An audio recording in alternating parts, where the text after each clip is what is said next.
Party पर इल्जाम लग जाता है कि भाई आप तो अब एक सिर्फ मुस्लिम पार्टी बन गए हैं, कैसे आप उसको हैंडल कर पाते हैं?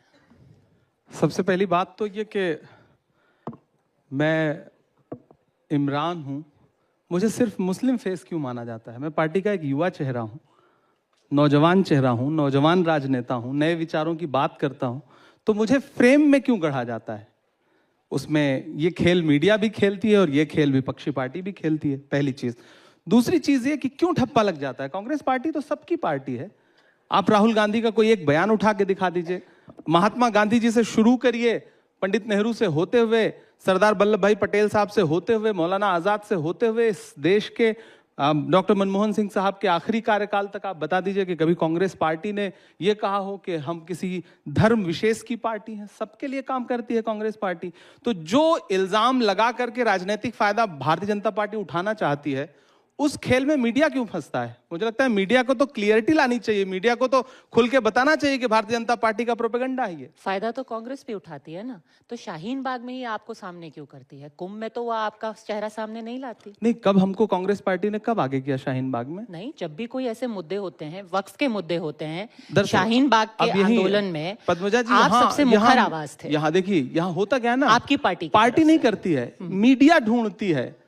मुझे भी हैरत होती है कि इमरान प्रतापगढ़ी यहाँ बैठे हैं, तो मुझसे इस पे बात नहीं होगी कि मैंने पिछले 3 साल में देश की राज्यसभा में कौन कौन से विषयों पे बात की। मुझसे बात होगी कि इमरान प्रतापगढ़ी आप तो मुस्लिम फेस हैं, इमरान प्रतापगढ़ी आप तो शाहीन बाग में खड़े थे।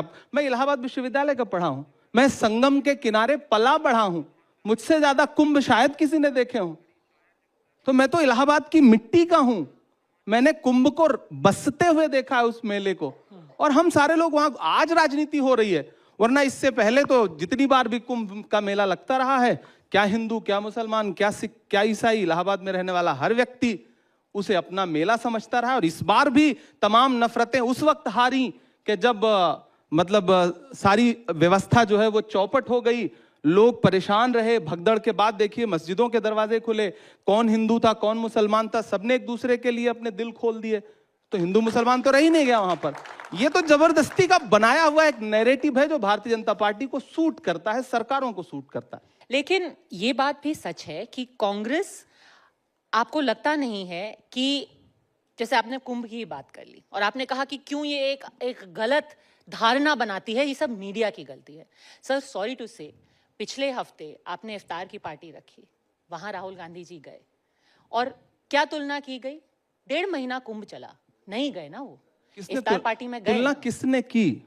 सभी एक आम जनमानस भी से सवाल क्यों किया तुलना? तुलना राहुल गांधी इससे पहले जब केदारनाथ गए तब तो आपने उनको हिंदू हृदय सम्राट का खिताब नहीं दिया। इससे पहले जब वो हजारों सीढ़ियां चढ़ करके वैष्णो देवी जी के दर्शन करने गए तब किसी ने उनको हिंदू हृदय सम्राट का खिताब नहीं दिया। आज जो इमरान प्रतापगढ़ी के घर पे इफ्तार करने चले आए तो आपने तुलना करनी शुरू कर दी। क्यों की?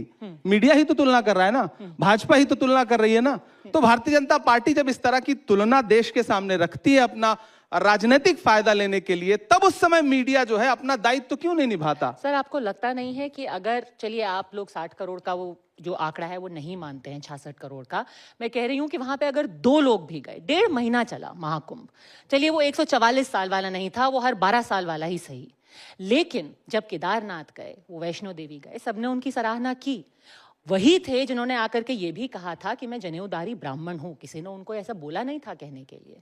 लेकिन अब अगर 1.5 महीना कुंभ का रुख नहीं कर पाते हैं और कोई नेता ये बोल देता है कि कुंभ में जाकर के गरीबी नहीं मिटती, और फिर इफ्तार के मौके पर एक हफ्ते में 2-2, 3-3 इफ्तार आपके नेता जाते हैं, तो आम आदमी, मैं कह रही हूं वो 2 आदमी जो उस दिन प्रयागराज में थे, वो भी ये सवाल तो पूछेंगे ना। सवाल तो बिल्कुल पूछना चाहिए कि मोहन भागवत जी गए थे कुंभ में। उम्मीद है आरएसएस आपका जवाब देगी। नहीं, आप बताइए गए थे कि नहीं? आपको तो हमसे ज्यादा आप जागरूक हैं, आप मीडिया का हिस्सा हैं, तो जाहिर सी बात है आप आरएसएस के कई नेता गए थे। नहीं, मोहन भागवत जी गए थे कि कांग्रेस के भी कई नेता गए थे। दिग्विजय सिंह जी गए थे, उनकी फोटो भी आपको दिखी होगी। डीके शिव कुमार जी गए थे और उनका विरोध हुआ। उनके बाद किसने विरोध किया? कांग्रेस पार्टी ने विरोध किया। किसने? आपके नेता हैं कर्नाटक में। मुझे एक नेता का नाम बता दीजिए, कर्नाटक में किस नेता ने विरोध किया? यही नैरेटिव है जो भाजपा का नैरेटिव है जिसमें मीडिया साथ देती है। मुझे एक नेता का नाम बता दीजिए। किसी नेता की मजाल नहीं है। मैं इमरान प्रतापगढ़ी हूं, मेरी बात सुनिए, मैं इमरान प्रतापगढ़ी हूं, मैं अफ्तार करूंगा, मैं नमाज पढ़ने जाऊंगा, मैं उम्रा करने जाऊंगा, मैं हज करने जाऊंगा। कांग्रेस पार्टी का कोई नेता मेरा विरोध नहीं करेगा। कोई केदारनाथ जाए, कोई वैष्णो देवी के पास जाए, कोई गंगा में स्नान करने जाए, किसने आज तक, कौन विरोध करता है? कैसी बात, यही तो सबसे बड़ा झूठ है जो परोसा जाता है। डीके शिव कुमार जी का किसने विरोध किया? बड़े गर्व के साथ उन्होंने स्नान किया, उनकी तस्वीरें देश के सामने आई। दिग्विजय सिंह, जिस पर भारतीय जनता पार्टी क्या क्या आरोप नहीं लगाती, वो गए, उन्होंने स्नान किया। मुझे बताइए, नीतीश कुमार जी गए थे? नहीं गए थे। भाजपा ने उनसे सवाल पूछा कि आप मेरे सहयोगी हो, आप हमारे साथ सत्ता में हो, आप क्यों नहीं कुंभ नहाने के लिए? चंद्रबाबू नायडू जी गए थे? लेकिन चंद्रबाबु नायडू और नीतीश कुमार में फर्क ये है कि उनके पार्टी के अध्यक्ष ने ये नहीं कहा कि कुंभ में नहाने से गरीबी नहीं मिटेगी। फर्क सिर्फ इतना। दरअसल उन दोनों के पार्टी के अध्यक्ष दलित नहीं हैं। मल्लिकार्जुन खड़गे जी अगर कोई बात कह रहे हैं तो वो उनकी एक सदियों की, इस देश के दलितों की सदियों की एक पीड़ा है। उस पीड़ा को आप राजनीति से नहीं जोड़ सकती, उसको आपको सामाजिक तरीके से टैकल करना पड़ेगा। इस देश में अभी रणदीप सुरजेवाला जी जो बात कह रहे थे, हजारों सालों की एक पीड़ा है जिसको मल्लिकार्जुन जी खड़गे जी कह रहे हैं, तो उसे आप राजनीतिक चश्मे से मत देखिए। उनकी पूरी एक नस्ल ने जो झेला है उसको किसी राजनीति से हल नहीं किया जा सकता, उसको सामाजिक सुधार से हल किया जा सकता है, और उसको, उस सवाल को सबको फेस करना पड़ेगा। एकदम स्वाभाविक सी बात है, पहली बात। दूसरी बात, राहुल गांधी जी ने ऐसी कोई बात कही है क्या? प्रियंका गांधी जी ने गंगा यात्रा की थी, गंगा की बेटी का खिताब आप ही मीडिया वालों ने उनको दिया था, उन्होंने यात्रा की थी। आपने कभी उनको जो है मतलब आस्था से फिर उसको क्यों नहीं जोड़ा? भाजपा का कोई एक नेता कहीं डुबकी लगा ले तो आप उसको आस्था का महान केंद्र बताने लगते हैं। कांग्रेस का आदमी कितनी भी आस्था प्रकट कर ले, आपको लगता है कि नहीं ये तो ढोंग कर रहा है। राहुल गांधी जी मंदिर में जाकर के, महाकाल के दर्शन करने जाकर के, शिव से बड़ा भक्त, शिव का सबसे बड़ा भक्त, महाकाल के सबसे बड़े भक्त राहुल गांधी जी हैं। वो हमेशा शिव भगवान की बात करते हैं, तब तो आप उनको हिंदू हृदय सम्राट नहीं बताते हैं। ये जो मतलब, यही मैं कहता हूं ना, ये दोहरा व्यक्तित्व है मीडिया का, जो हमेशा कांग्रेस के साथ खेलती है मीडिया। मेरा ये आपके सामने विरोध में दर्ज करा रहा हूं। ठीक है, तो अगर आप कह रहे हैं कि समाज में अब इस तरीके की कटुता बन रही है, तो एक सामाजिक आईने में आप इसको कैसे देखते हैं, इसको कैसे बयां करेंगे? आप इसके बारे में जब सोचते हैं कि आखिर हो क्या रहा है, क्योंकि हम ये भी कह रहे हैं कि मैं शायर इमरान, इसको जब आप ऑब्जर्व करते हैं तो आप इसके बारे में क्या सोचते हैं? मैं दुखी होता हूं। मैं शायर हूं तो जाहिर सी बात है कि किसी भी आम इंसान से ज्यादा संवेदनशील होता है कवि और शायर। कोई भी किसी भी कला से जुड़ा हुआ व्यक्ति हो, ज्यादा संवेदनशील होगा। मैं दुखी होता हूं इस तरह के आरोप देख करके, इस तरह की बातें सुन के, कि जब सत्ता के शीर्ष पर बैठे हुए लोग जिस तरह की भाषा का इस्तेमाल कर रहे हैं चंद राजनीतिक फायदे के लिए, थोड़े से वोट बढ़ जाएंगे, जिस तरह की भाषा का इस्तेमाल कर रहे हैं वो शर्मनाक है, और वो आने वाली पीढ़ी को बहुत नुकसान देगी। इस बात, सत्ता में जब आप बैठते हैं तो आप किसी धर्म के नहीं रह जाते हैं। जब मैं देश के संविधान की शपथ लेता हूं देश की संसद में खड़ा होकर के, तो मैं भले ही मुसलमान हूं, लेकिन जब मैं राजतंत्र मेरे हाथ में आएगा तो उस वक्त मेरा दायित्व होगा कि क्या हिंदू, क्या मुसलमान, क्या सिख, क्या ईसाई, क्या दलित, क्या बौद्ध, क्या पारसी, क्या किसी भी धर्म का हो, किसी भी समाज का हो, मेरे लिए समान है वो। मैं उसके लिए, मैं अपनी व्यक्तिगत आस्था में किसी चीज को चुन सकता हूं, लेकिन देश का कोई धर्म नहीं है। देश का सिर्फ एक धर्म है, डॉक्टर बाबा साहब अंबेडकर की लिखी हुई किताब देश संविधान से चलेगा, जिसकी बात राहुल गांधी जी करते हैं। तो इसे धर्म के चश्मे से ना देखिए, बिल्कुल मत देखिए। मैं पूरे देश से यह कहना चाहता हूं। आज जब रमजान के महीने में और होली के आसपास जब बात हुई थी गुजिया और सेवइयों की, क्यों लगता है आपको ऐसा माहौल क्यों बना है? बनाया गया, और इसको बनाया गया है, बदला कैसे जा सकता? बनाया गया है। विक्रांत भाई हैं, आपके संवाददाता हैं, वो मेरे यहाँ सेवई खाते हैं, मुझे बुलाते नहीं, वरना मैं इनके यहाँ गुजिया भी खाने जाऊंगा। ये बुलाएं मुझे, मैं बिल्कुल खाऊंगा। ये तो बनाया गया है ना, ये तो सत्ता को फायदा दे रहा है, इसलिए सत्ता के इशारे पर उनके अपने लोग इस तरह की भाषा बोल रहे हैं। और अफसोस यह है कि अब अधिकारी भी वो भाषा बोलने लगे जो राजनेता बोलते थे, और उन पे कोई अंकुश नहीं लगाया जा रहा है। इस देश के संविधान को हर दिन कमजोर किया जा रहा है। नई पीढ़ी को इस तरह के बयान सुन के हो सकता है कि कहीं थोड़ा सा रोमांच आता हो, लेकिन वर्दी का कोई धर्म नहीं होता है। वर्दी का सिर्फ एक धर्म है, देश में एकता, अखंडता, उसकी एकजुटता, संविधान के प्रति संकल्प, सिर्फ एक धर्म है, वर्दी का। अगर कोई अधिकारी उसका पालन नहीं कर रहा है तो उसके खिलाफ सरकार क्या कार्रवाई कर रही है, सरकार बताए। मुझे लगता है यह सवाल इमरान से नहीं पूछा जाना चाहिए, यह सवाल भारतीय जनता पार्टी के सत्ता में बैठे हुए नेताओं से पूछा जाना चाहिए, यह सवाल जगत प्रकाश नड्डा जी से पूछा जाना चाहिए। अगर अभी वो सीओ संभल के अनुज चौधरी आपको सुन रहे हैं, आप क्या बोलेंगे उनको? नहीं, मैं उनको कुछ नहीं बोलूंगा, मैं तो नड्डा जी से कहूंगा, मोदी जी से कहूंगा। क्या कहें? मुझे पता है वो तो छोटे से मोहरे हैं, कोई भी अधिकारी छोटा सा मोहरा है। वो एक दिन लखनऊ से फोन चला जाए, उसके बाद वो आपको लगता है कुछ बोलेगा? वो नहीं बोलेगा। लखनऊ से फोन नहीं जा रहा है, बल्कि संबल दिया जा रहा है, ताकत दी जा रही है। और फिर मुझे लगता है कि जिस दिन दिल्ली से फोन चला जाए लखनऊ, तो फिर लखनऊ फोन कर देगा उसको। यह कब होगा?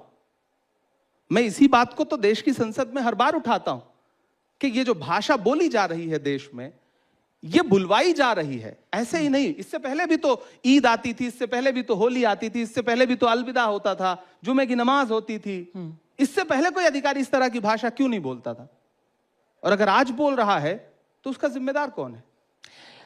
जिम्मेदारी क्या दोनों तरफ की नहीं होती है? क्योंकि कहते हैं कि ताली एक हाथ से नहीं बजती।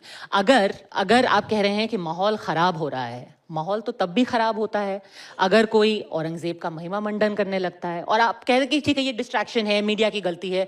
मीडिया तो किसी के मुंह में उंगली डाल करके नहीं कह रही है कि आप औरंगजेब को कहिए कि वो बहुत महान नेता थे, बहुत महान नायक थे। कौन बता या रहा है कोई महान? ये भी नहीं कह रहा। कौन सर बता रहा है मैं महान? जिम्मेदारी से ये कहना कौन चाहती बता हूँ। रहा है महान? मैं जानना चाहता हूँ उस व्यक्ति अबू का आजमी नाम। ने क्या बताया? अबू आजमी ने क्या बताया उन्होंने कहा कि वो भी एक महान नायक, उनका एग्जैक्ट अगर वर्ड मैं याद करूं, उन्होंने कहा कि औरंगजेब भी उनकी अपनी जगह है इतिहास हर में। व्यक्ति और वाकपटु नहीं होता।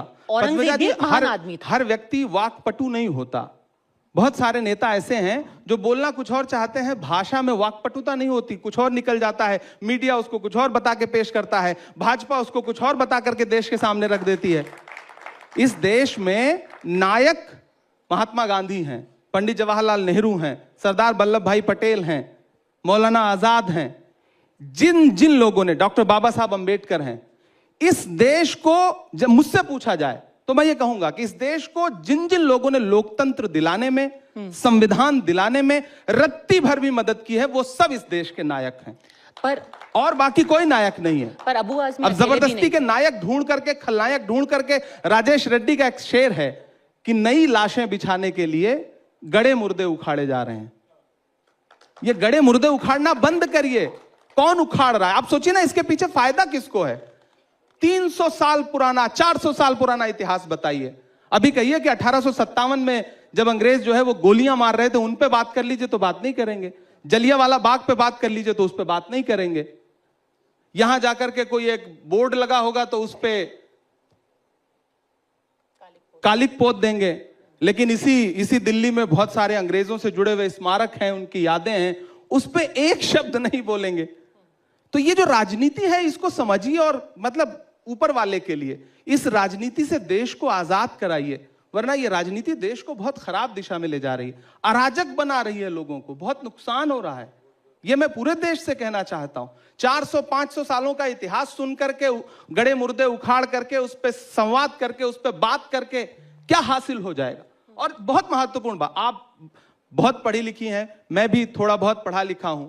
हम इतिहास को कैसे समझें? किताबों से समझें या व्हाट्सएप यूनिवर्सिटी पे जो भाजपा का आईटी सेल भेज रहा है उसको सत्य माने? मैं यहां बैठ के टीवी 9 पे पूछना चाहता हूं। नहीं, हमें सिर्फ तथ्यों पे जाना चाहिए। तथ्यों पे जाना चाहिए। सिर्फ तथ्य पढ़िए, हमसे कुछ पूछने के बजाय कि कौन नायक था, कौन खलनायक था। आप खुद इतिहास में ढूंढिए ना कि किसकी क्या स्थिति थी, किसके बारे में क्या लिखा है। इस पे नेताओं से आप बुलवाओगे, भारतीय जनता पार्टी फिर उस पे काउंटर करेगी। वो जैसे मुर्गा लड़ाने वाला खेल चल रहा है, फायदा कोई और उठा रहा है। मैं इस पूरे खेल के खिलाफ हूं। दरअसल मैं चूंकि शायर भी हूं, नेता बाद में हूं, तो मैं इस पूरे खेल को मैं अभी सवाल जब पूछ रहे थे विक्रांत जी रणदीप सुरजेवाला जी से, तो मैं उस समय सदन में मौजूद था जब ये सब हो रहा था। जब वो बोल रहे थे रामजीलाल सुमन जी, तो सत्ता पक्ष के सारे लोग चुपचाप बैठे थे। फिर थोड़ी देर बाद उनको याद आया कि इस पे तो फायदा उठाया जा सकता है राजनीति। फिर राजनीति शुरू हुई। नहीं, किसको याद तो आया? राजनीति रामजीलाल सुमन को नहीं याद आया कि राजनीतिक फायदा दोनों को नहीं उठाया जा याद आया, सकता है? दोनों को नहीं याद आया। ना रामजीलाल सुमन जी को उस समय याद था, ना भाजपा को याद था। मैं तो बैठा था ना, हम तो तटस्थ थे, हम तो तीसरी तरफ थे। तो गलती इसमें किसकी है? अब जिसकी आप गलती निकाल दें। नहीं, आप तो मौजूद नहीं, थे, हम आप कह रहे हैं, बताइए। नहीं मैंने कहा ना, आप जिसकी गलती चाहे उसकी गलती निकाल दें। नहीं, जो लेकिन राणा सांगा को गद्दार बोले। अल्टीमेट मेरी बात सुनिए, मैंने कहा ना, मैंने मीडियल हिस्ट्री पढ़ी है, मैंने एंशिएंट हिस्ट्री पढ़ी है, मैंने मॉडर्न हिस्ट्री पढ़ी है, मैं पढ़ा लिखा व्यक्ति हूं। मैं तो कह रहा हूं ना, मैं तो देश से पूछना चाहता हूं कि मैं इतिहास की किताबों से पढ़ूं, इतिहास की किताबों में जो लिखा है उससे उस पे बात करूं, या जो व्हाट्सएप यूनिवर्सिटी पे और फेसबुक पे रोज पढ़ाया जा रहा है उस पे बात करूं। नहीं नहीं, बिल्कुल इतिहास की किताबों पे बात करें, इसीलिए क्यों? वो मीडिया में मौजूद हर व्यक्ति पढ़ा लिखा है, भारतीय जनता पार्टी का भी हर नेता पढ़ा लिखा है, ज्यादातर तो पढ़े ही लिखे हैं, तो वो क्यों नहीं उन किताबों को उठा के पढ़ते? और फिर रणदीप जी ने बहुत अच्छी बात की, मैं बार बार उनको कोट कर रहा हूं कि आप सवाल ना करो किसी अच्छे विषय पे, इसलिए उठा के लाएंगे। आप पूछोगे कि भैया इसी देश में 100 रुपए किलो टमाटर कैसे बिक रहा है, तो बोलेंगे औरंगजेब क्रूर था या अन्यायी था। मानते हो कि नहीं मानते हो? अरे बिल्कुल मानते हैं भाई, पूरा देश मानता है। तो इसमें सवाल कहां से बनता है? हर राजा जो सत्ता के विस्तार के लिए लड़ रहा था, उस सब अपने समय में उसने क्रूरता दिखाई, कोई भी राजा रहा। तो हम उन राजाओं पे बात करने के बजाय जो आज के राजा हैं, जो औरंगजेब से भी मतलब ज्यादा सत्ता विस्तार के लिए लालायित हैं और परेशान हैं और उससे भी बुरा बर्ताव कर रहे हैं जनता के साथ, उन पे बात करें कि हम उस पे जाकर के 500 साल पुरानी बातों पे बात करें? सर देखिए, मीडिया हर बार जो है एक पंचिंग बैग बन जाता है। नहीं, पर मुर्गा लड़ाई आप हमेशा नेताओं को ही पंचिंग बैग बनाना चाहते हो, तो बना लो, मैं बनने के लिए तैयार हूं। मुर्गा लड़ाई, सच बात तो ये है सर, शुरू तो नेता करते हैं, अब सारी वो हल्के से नेताओं अपना की एक है। हिंट डाल देते हैं। अबू आजमी जी से भी हमने तो नहीं बुलवाया, जब मैं मंचों पे था कभी इम्तियाज सम्मेलन में, जलील को पद्मजा हमने जी, तो नहीं भेजा। जब मैं मंचों पे था तो मैं भी नेताओं पे बहुत कविताएं सुनाता था और बेचारा नेता सामने बैठ करके ताली बजाता था। अब खुद नेता हूं तो मैं सुनने के लिए तैयार हूं, आप सुनाएं, मुझे कोई दिक्कत नहीं। मैं मानता हूं कि सारी गलती नेताओं की ही है, नहीं, लेकिन नेताओं में भी आकर के रोकने का दायित्व तो किसका है? सत्ता आपको क्यों मिलती है? महाराष्ट्र में आपकी सरकार, उत्तर प्रदेश में आपकी सरकार, दिल्ली में आपकी सरकार, आप जो इतिहास देश के सामने रखना चाहते हैं 10-11 साल में उसको स्थापित क्यों नहीं कर पा रहे हैं? इसका मतलब है तो आप झूठा इतिहास पढ़ाना चाहते हैं। अच्छा, आप 10 लोगों को भेज करके कालिक पुतवाएंगे, उसके बाद कार्रवाई का नाटक करेंगे, ये प्रहसन चल क्यों रहा है? एक झटके में सब बदल दीजिए ना। रोज रोज ये खेल क्यों खेल रहे हैं? जितने अंग्रेजों के नाम पे रोड हो सबके नाम बदल दीजिए, मुगलों से इतनी आपत्ति है सब बदल दीजिए। बहादुर शाह जफर जो आखिरी मुगल बादशाह जिसने 1857 की जंग में अंग्रेजों के खिलाफ भारत के संग्राम का नेतृत्व किया, जिसकी अगुवाई में रानी लक्ष्मीबाई से लेकर के तात्या टोपे तक सब लड़ रहे थे, उस इतिहास को भी मटिया मेट कर दीजिए ना। आपके हाथ में है, कर दीजिए। पर इस विषय पे एक आखिरी चीज बोलना चाहती हूँ। अभी संघ से भी ये सवाल पूछा गया था, उन्होंने कहा था कि बार बार अपनी राजनीति के लिए औरंगजेब को क्यों याद किया जाता है? यही तो मैं पूछना चाहता हूं। दारा शिकोह को भी याद कर सकते हैं। अच्छी बात आपने कही। मुझे हैरत है कि भाजपा फिर संघ को क्यों नहीं मान रही आजकल? क्योंकि भाजपा के नेता पहले जिक्र नहीं करते। क्या नागपुर के अंदर औरंगजेब जिंदाबाद के नारे लगाए कह रहे हैं कि महाराष्ट्र में एक और जगह थी सर, पहली बात तो जहां किसी ने व्हाट्सएप स्टेटस डाल दिया औरंगजेब पे। आपके पास ऐसा कोई विजुअल है जिसमें जिंदाबाद के नारे लगाए जा रहा हूं? मुझे सुना दें। लड़कों ने मुझे सुना दें। मैं महाराष्ट्र से सांसद हूं, निकलवा करके दिखाते हैं। मैं महाराष्ट्र से सांसद हूं, नागपुर के अंदर मैं प्रोटेस्ट महाराष्ट्र हुआ। से सांसद हूं, मुझे उस पूरे घटनाक्रम की जानकारी है। मैं पूरी जिम्मेदारी से टीवी 9 पे कह रहा हूं कि ऐसा कोई भी विजुअल, ऐसा कोई भी ऑडियो आप सुनवा दें। ठीक है, वहां पर नारे लगे हैं, ऑन कैमरा लगे। ये झूठी बात है, निरी झूठी बात है। मैं पूरी जिम्मेदारी से बात कह रहा हूं, कोई नहीं लगाता, कोई नहीं लगा सकता, किसी को इससे कोई लेना देना नहीं है। अगर आपके पास कोई वीडियो आया होगा तो वो भाजपा के आईटी सेल का डॉक्टर्ड वीडियो होगा, मैं जिम्मेदारी से कह रहा हूं। और अगर ऐसा हुआ है तो किसी एफआईआर में दर्ज हुआ है या नहीं? हाँ, उनके खिलाफ एफआईआर हुआ है। नहीं, एफआईआर में ये दर्ज हुई है चीज कि औरंगजेब के नारे लगे, औरंगजेब जिंदाबाद, कहां पे दर्ज हुई? और यही कहीं महाराष्ट्र में इस पे भी एफआईआर हुई है। और एक शख्स ने औरंगजेब को लेकर के व्हाट्सएप का अपना स्टेटस लगाया, उसको लेकर के तनाव हो गया, उस पे भी एफआईआर जो कुछ भी हुआ उसके पीछे की पूरी कहानी यह है, जो मैंने वहां के लोगों से बात की, कि जब तक औरंगजेब का पुतला लेकर के या उनकी फोटो लेकर के जो विरोध प्रदर्शन किया जा रहा था, उससे किसी को कोई तकलीफ नहीं थी। कोई एक चादर मजार से उठा करके उसको लपेट करके जब उसको जलाया गया तो एक अफवाह यह फैली कि उस पर कुरान की आयतें लिखी हुई थी, अफवाह फैली। अब मैं यहां आता हूं, दिन भर विरोध प्रदर्शन चलता रहा, प्रोटेस्ट चलता रहा, पुलिस क्या कर रही थी, लॉ एंड ऑर्डर क्या कर रहा था? उन्होंने FIR दर्ज की FIR 12:30 बजे। FIR दर्ज करने से जिम्मेदारी खत्म हो गई। आग लगी, दुकानें जली, घर जले, या फिर लोगों की गाड़ियां जली, वो शाम के 7:30 बजे शुरू लोग हुआ। जख्मी हुए। तब तक दिन भर प्रशासन क्या कर रहा था? मुख्यमंत्री का गृह क्षेत्र है, किसका फेल्योर है? मुख्यमंत्री का फेल्योर नहीं है ये। इंटेलिजेंस ब्यूरो क्या कर रही थी? LIU क्या कर रहा था? जिम्मेदारी कौन लेगा? इसकी भी जिम्मेदारी कांग्रेस पे डाल दी जाएगी, या फिर इसकी जिम्मेदारी भाजपा लेगी आगे बढ़कर के? नहीं, उसकी जिम्मेदारी तो अधिकारियों अगर को होनी अगर चाहिए। अगर खुद मुख्यमंत्री जिस भाषा का इस्तेमाल लगातार कर रहे थे, भारतीय जनता पार्टी का एक मंत्री वहां पर जिस भाषा का इस्तेमाल करता है, नितेश राणे, अगर आप बताइए क्या वो संविधान को मानता है? शपथ उसने संविधान की ली है ना। और वो किसी धर्म विशेष के खिलाफ, किसी वर्ग विशेष के खिलाफ अगर मतलब बहुत ही अपशब्दों का प्रयोग करती हुई टिप्पणियां करता है, तो पूरी भाजपा सो रही है, मुख्यमंत्री सो रहे हैं, प्रधानमंत्री जी सुनते नहीं हैं इन बातों को। और अगर सुनते हैं तो ऐसे लोगों पे लगाम क्यों नहीं लगाते हैं? सवाल है या नहीं? बिल्कुल। और ये सवाल इमरान प्रतापगढ़ी पूछे, इससे पहले मुझे लगता है कि लोकतंत्र का चौथा खंबा खड़ा हो, ये सवाल पूछना शुरू करे। और विश्वास करें, जिस दिन ये चौथा खंबा ये सवाल पूछना मजबूती से शुरू कर देगा, उस और ऐसे फुटकर नेताओं को मीडिया में तवज्जो मिलना बंद हो जाएगी। तो ये जितने सोशल मीडिया के फुटेज पाने की चाह में घूम रहे हैं, दुकानें बंद करवाते हुए, भाषणबाजी करते हुए, ये सब दो कार्यक्रमों में इनको फुटेज ना मिले, ये सब घर बैठ जाएंगे। इनको लगेगा कि इन्वेस्टमेंट ज्यादा हो रहा है, आउटकम कम आ रहा है। अभी इनको लगता है कि इन्वेस्टमेंट 54 का है, आउटकम बहुत अच्छा आ रहा है। मैं जाके एक बयान दे देता हूं, कितनी मुश्किल से साफ सुथरी राजनीति करने वाला व्यक्ति जिंदगी भर चप्पल घिसता है, मेहनत करता है, जनता के बीच में जाता है, लोगों से मोहब्बत की बातें करता है, उसको मीडिया में कभी कोई जगह नहीं मिलेगी। लेकिन एक कोई नेता खड़ा होगा और कहेगा कि ये दुकान बंद करो, ये नाम कैसे लिखा है, इस नाम को बदल दो, वो अगले दिन देश भर में वायरल है। सबसे शॉर्टकट रास्ता है। और फिर भारतीय जनता पार्टी टिकट लेके खड़ी है कि आओ भैया, तुम सभासद बनो, तुम विधायक बनो। ये जो पूरी राजनीति है, मतलब मैं तो कोशिश कर रहा हूं कि मैं तो किसी दिन आदरणीय प्रधानमंत्री जी से मिलकर कहूंगा कि आप कतर के अमीर को बुला करके गले लगाते हैं, शेख तमीम को, आप सऊदी के क्राउन प्रिंस सलमान को गले से लगाते हैं, आप शेख हसीना की मेहमान नवाजी करते हैं प्रोटोकॉल तोड़ के। इस देश में जो कुछ घट रहा है उसको क्यों नहीं देख रहे हैं आप? देखिए, उस पर बात करिए। इतिहास आपको याद रखेगा अगर आप ऐसा कुछ बेहतर कर पाए तो। जी, आज का जो टॉपिक है वो है कांग्रेस की कहानी, शायर हिंदुस्तानी।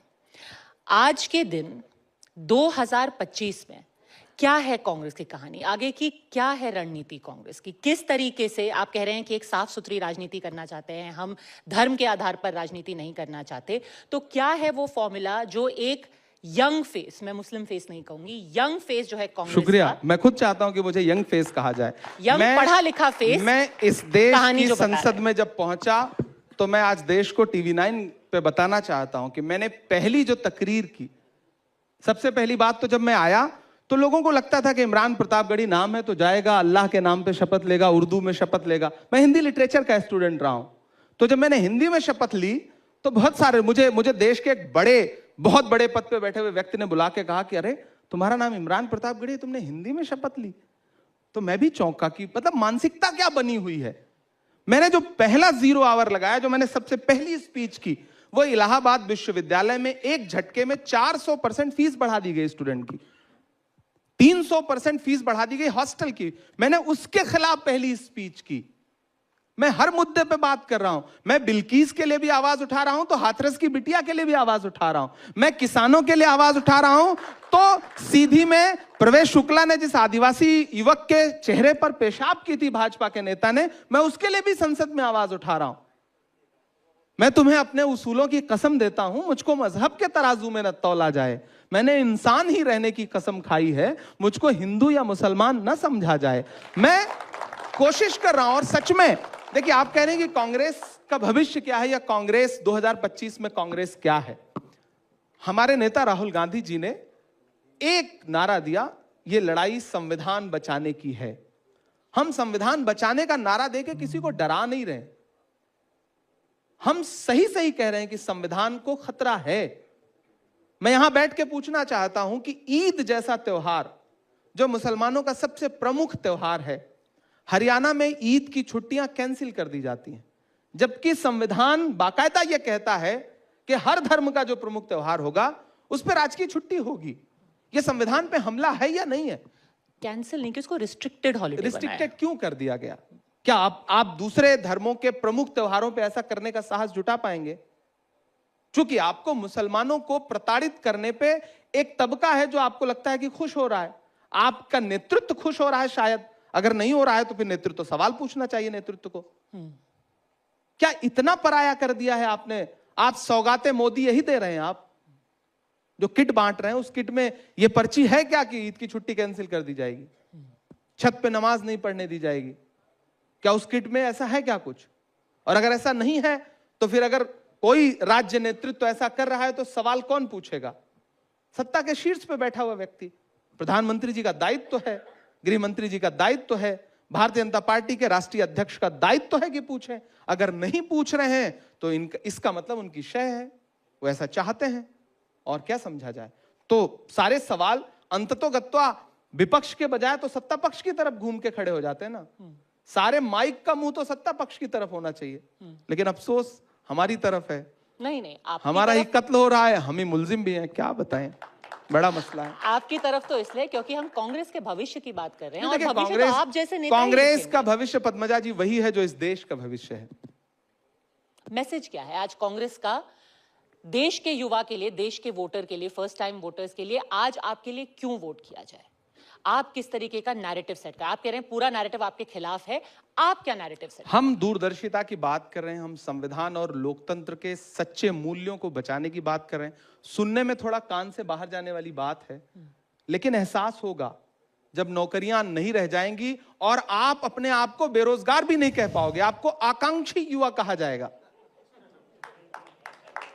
मतलब एक तो जख्म दिया जाएगा, फिर उस पे मरहम नहीं नमक रगड़ा जाएगा, आपको आकांक्षी युवा कहने पे मजबूर किया जाएगा। आप बेरोजगार कहोगे तो आपको कहा जाएगा कि पकौड़ा तलो, नहीं तलोगे तो सजा दी जाएगी। तो हम उसे यह एहसास दिलाना चाहते हैं। अभी आया ना कोविशील्ड ने बाकायदा यह माना कि उनकी वैक्सीन से ब्लड में क्लॉटिंग हो सकती है, आधिकारिक तौर पे। मैंने सबसे पहले जब हार्ट अटैक से मौतें होनी शुरू हुई तो मैंने सबसे पहले स्पेशल मेंशन लगा करके यह सवाल उठाया था, जब देश में इस पे कोई बात नहीं कर रहा था। लेकिन मुझसे उस पे सवाल नहीं पूछा जाएगा। मैं चूंकि मेरा नाम इमरान है, मैं मुसलमान हूं, मैं कांग्रेस में हूं, तो मुझे टाइप्ड कर दिया जाएगा, मुझे फ्रेम में गढ़ दिया जाएगा कि नहीं आप तो इस पे बात करो। यही हम बताना चाहते हैं कि सत्ता आपको धर्म में उलझा करके आपकी रोजी रोटी, आपकी पढ़ाई, आपकी शिक्षा, आपकी दवाई सब आपसे छीन लेना चाहती है। कफन तक पर आपसे टैक्स लिया जा रहा है, पेंसिल पर, किताब पर आपसे टैक्स लिया जा रहा है। अपने मुद्दों पे मुखर होइए, खड़े होइए, सवाल पूछिए। आज कम युवा समझ रहे हैं, 2024 में कुछ युवाओं ने समझा। राहुल गांधी जी की राजनीति को 4000 किलोमीटर चले वो। मुझे लगता है कि आने वाले दिनों में और समझेंगे लोग, बिल्कुल समझेंगे। कांग्रेस का वही भविष्य है जो देश का भविष्य है, और देश का भविष्य उज्जवल है, इसमें कोई दो राय नहीं। तो जो शायर इमरान है, वो जो लोग आपको देख रहे हैं, उनको ये माहौल बदलने के लिए क्या बोलेंगे? नहीं, मैं सबसे ये कहना चाहता हूं कि आज जो माहौल है देश का, उस माहौल को बदलने के लिए मैं फिर एक बार सारे जो लोकतंत्र के सारे स्तंभ हैं, मैं सबको पुकारता हूं, और मैं फिर कहता हूं कि उसमें चौथे स्तंभ की भूमिका बहुत बड़ी है। चूंकि मैंने जर्नलिज्म की पढ़ाई की है, इसलिए भी ये बात कह रहा हूं। मैं शायर भी हूं, अगर करता तो पत्रकारिता भी कर सकता था, राजनीति में आ गया। तो मुझे लगता है कि तमाम चीजों का सम्मिश्रण देखते हुए मैं ये कह सकता हूं कि यह नफरत का माहौल बदला जाना चाहिए। आपके बुनियादी सवाल हटाए जा रहे हैं। मैं फिर राजेश रेड्डी का एक शेर कोट करूंगा, उनका एक बहुत अच्छा शेर है कि देर तक हंसते रहे आलम पनाह, डर के मारे मस्खरे रोने लगे। तो जो हो रहा है देश में ना, जो दिखाया जा रहा है, नीचे जो सांसद बैठे हैं, जो विधायक बैठे हैं, बेचारे ऊपर से एक आदेश पारित होता है या एक लहजा बदलता है या एक रुख बदलता है, और नीचे बस वही सब चिल्लाना शुरू कर देते हैं। विवेक का इस्तेमाल करिए, राजनीति करिए। अब तो आप सत्ता में हैं, 5 साल आपको कोई नहीं हटा ले रहा है। अगर नीतीश जी और चंद्रबाबू नायडू जी सही रहे तो आपकी कुर्सी नहीं जा रही है, तो कम से कम तब तक तो देश को सुकून से जीने दीजिए। सुकून से चलने दीजिए देश को। हर दिन वही फालतू के मुद्दे उखाड़ करके आप नहीं चाहते कि कोई सवाल करे, कोई सवाल पूछे कि 58 रुपए का जो डॉलर था वो आज जो है वो 85 से 87 के बीच में जूझ रहा है। ऊपर कहीं सुषमा स्वराज जी की आत्मा जो है वो पूछ रही होगी कि जब रुपए के मुकाबले डॉलर बढ़ता है और डॉलर के मुकाबले रुपया गिरता है तो देश की प्रतिष्ठा गिरती है। अब प्रतिष्ठा ही नहीं गिरती, कोई सवाल ही नहीं करता। तब तो बड़े बड़े कार्यक्रम चलाए जाते थे इस पे। तो मुझे लगता है कि देश के हर युवा तक ये बात जाति, धर्म, नफरत इन सब से बाज आइए, मोहब्बत से बात करिए। जो ये माने बैठा है वो भारत भाग्य विधाता है, जिसको लगता है उसकी मुट्ठी में भारत माता है, जिसको मेरा होना फूटी आंख नहीं सुहाता है, उससे कहो भारत से मेरा मां बेटे का नाता है। आपको आपका ही एक शेर का एक अंश कोट करूंगी जहां आपने कहा कि एक नया गांधी बनाऊंगा, पर हाँ। क्या इतना आसान है नया गांधी बना देना? नया गांधी बनाना, देखिए मैंने अभी एक इंटरव्यू में इस पे बहुत अच्छी बात कही थी। जब मैं ये कहता हूं कि जो हर जालिम से टकराएगी वो आंधी बनाऊंगा, नए अंग्रेज आए हैं नया गांधी बनाऊंगा, तो दरअसल मैं नया गांधी बनाने की बात नहीं कर रहा हूं। गांधी तो राहुल हैं ही, मैं नए अंग्रेजों को एड्रेस कर रहा हूं। मैं उनसे बता रहा हूं कि आप नए अंग्रेजों की तरह व्यवहार कर रहे हैं। गांधी तो है ही देश के पास, और गांधी ही आखिरी विकल्प है इस देश के लिए। मैं फिर देश से कह रहा हूं, आखिरी विकल्प गांधी का ही रास्ता है। चाहे जो चले, चाहे उस रास्ते पे राहुल गांधी जी चले या कोई और चले, लेकिन आखिरी विकल्प देश के लिए गांधी का ही रास्ता है। आप नफरत के रास्ते पे देश को आगे नहीं ले जा सकते। नफरत की उम्र बहुत छोटी होती है। और यहां बैठ के फिर कह रहा हूं ये बात मैं टीवी 9 पे, एक जिम्मेदार चैनल पे, कि ये जो 20 साल, 25 साल, 30 साल का शासन काल है ना, ये इतिहास का जब एक पन्ना पलटता है ना तो एक पैराग्राफ में खत्म हो जाएगा। जिन्होंने 50-50 साल हुकूमत की, 100-100 साल हुकूमत की, एक पन्ने में पलट दीजिए तो फिर अगला शासन काल आ जाता है, अगला शासक वर्ग आ जाता है। तो ये जो 10 साल, 15 साल, 20 साल, इससे ज्यादा लोकतंत्र में कोई नहीं रह रहा है।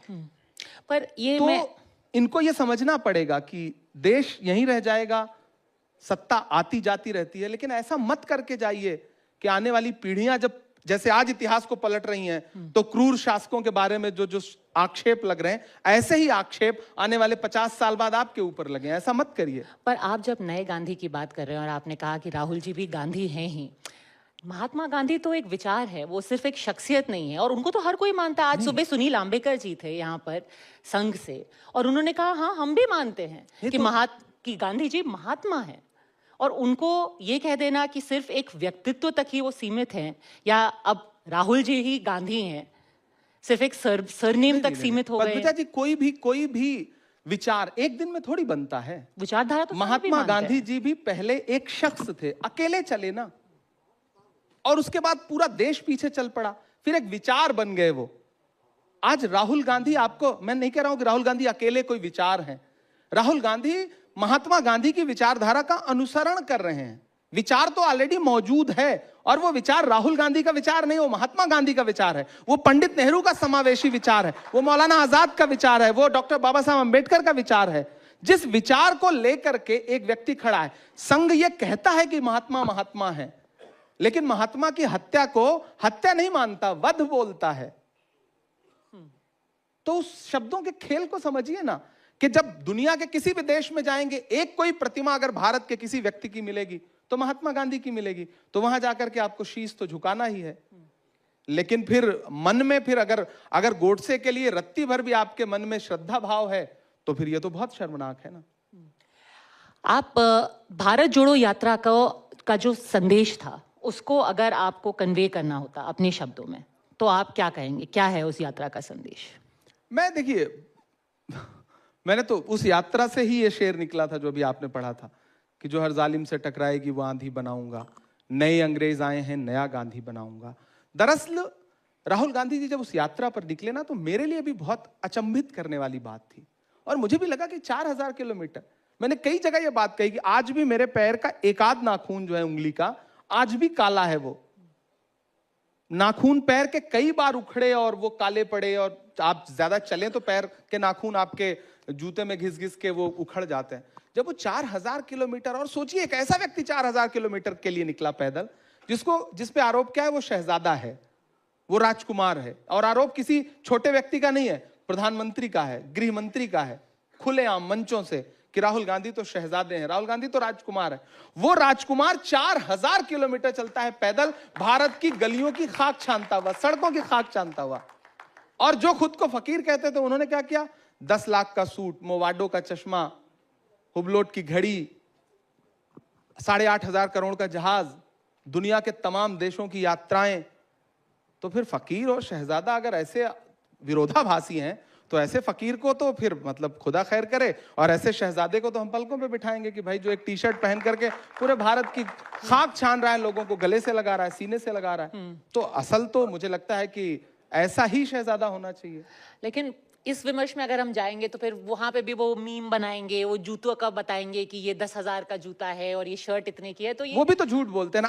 अभी वही जूता पहन के रणदीप भाई भी बैठे थे, आप अपने विजुअल उठा के देख लीजिए। जो जूता राहुल गांधी जी पहनते हैं, वही जूता जिसको भारतीय जनता पार्टी का IT सेल 2.5 लाख रुपए का बताता है, वो सेलेक्ट सिटी वॉक में 17,000 रुपए का है। एक दिन मैं भी खरीदने गया था, मुझे कंफर्टेबल नहीं लगा तो मैंने नहीं खरीदा।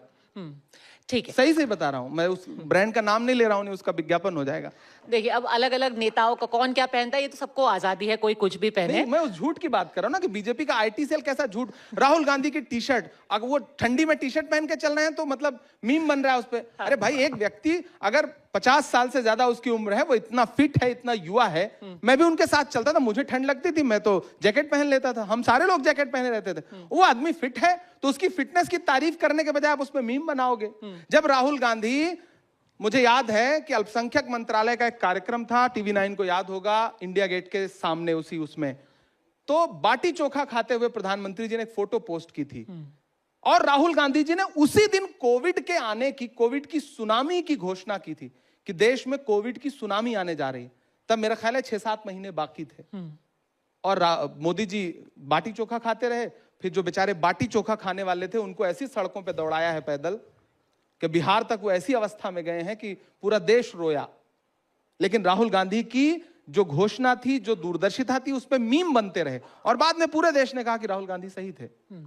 खैर, कोविड पे किसके कितने आंकड़े थे, महाराष्ट्र में कितनी मौतें हुई, इस पे एक अलग से एक लंबी डिबेट कर सकते हैं। लेकिन मैं एक फोकस करना चाहती हूँ, जो गुजरात हाई कोर्ट में एक जजमेंट आया है, उसको लेकर के ऑब्वियसली आपने विंडिकेशन क्लेम किया है, और वो सही भी है, लेकिन उस पे भी सवाल उठ रहे हैं। मैं जिन दर्शकों को पता नहीं है उनके रेफरेंस के लिए बता दूं कि गुजरात कोर्ट ने क्या बोला।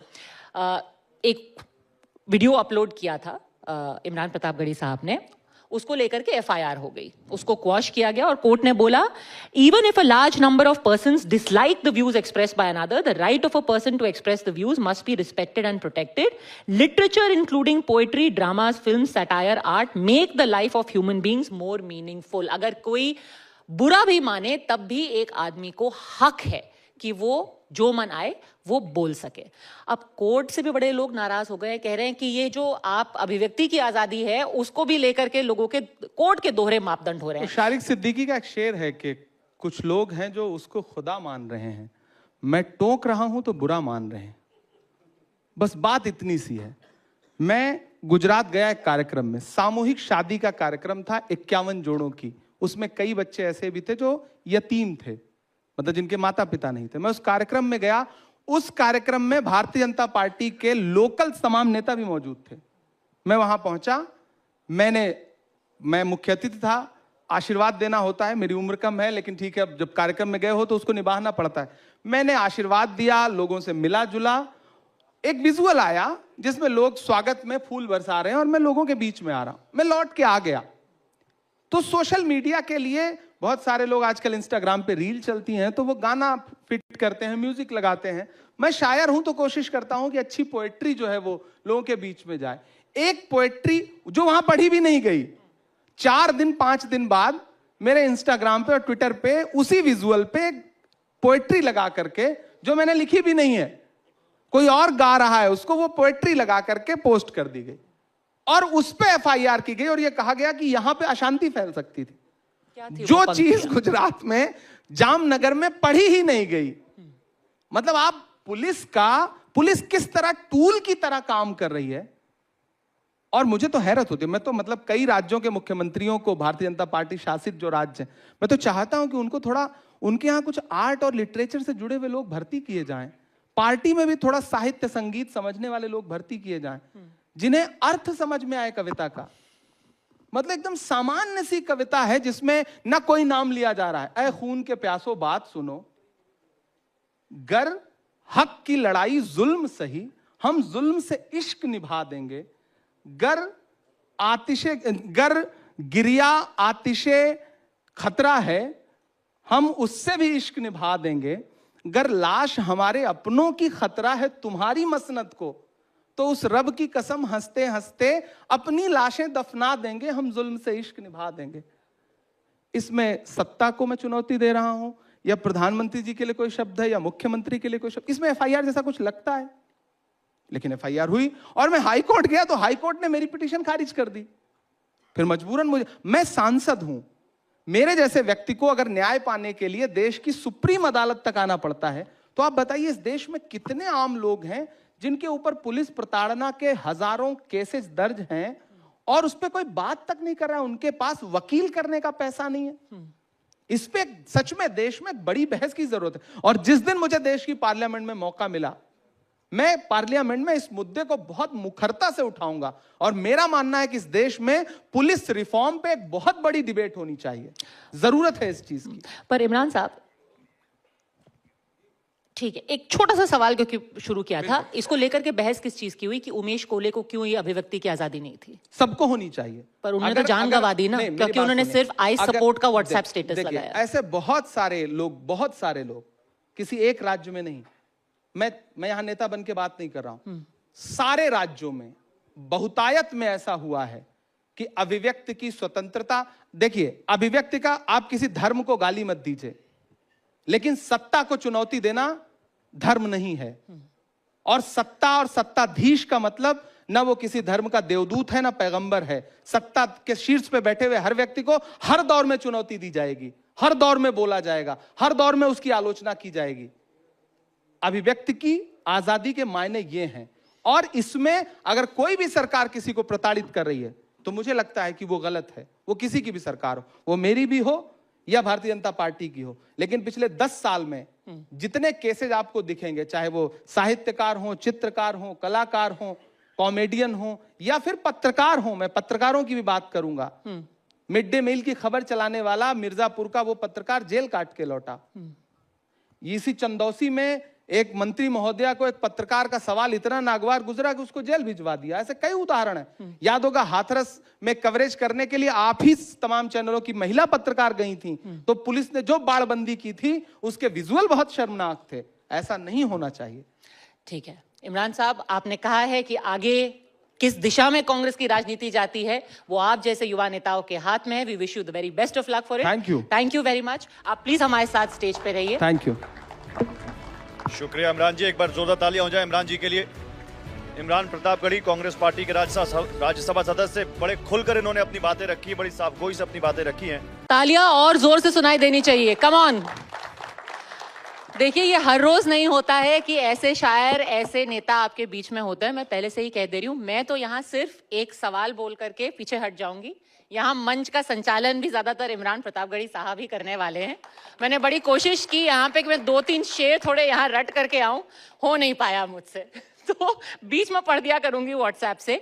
लेकिन इमरान साहब ये बताइए, आपकी जिंदगी काफी मुश्किल है अभी, जिस तरीके का पोलराइज्ड एटमॉस्फेयर चल रहा है। एक तो आप शायर, ऊपर से आप ऑफेंड करते हैं लोगों को अपनी शायरी से, तीसरा आपको एक मुस्लिम फेस माना जाता है आपकी पार्टी का, चौथा उस पार्टी पर इल्जाम लग जाता है कि भाई आप तो अब एक सिर्फ मुस्लिम पार्टी बन गए हैं। कैसे आप उसको हैंडल कर पाते हैं?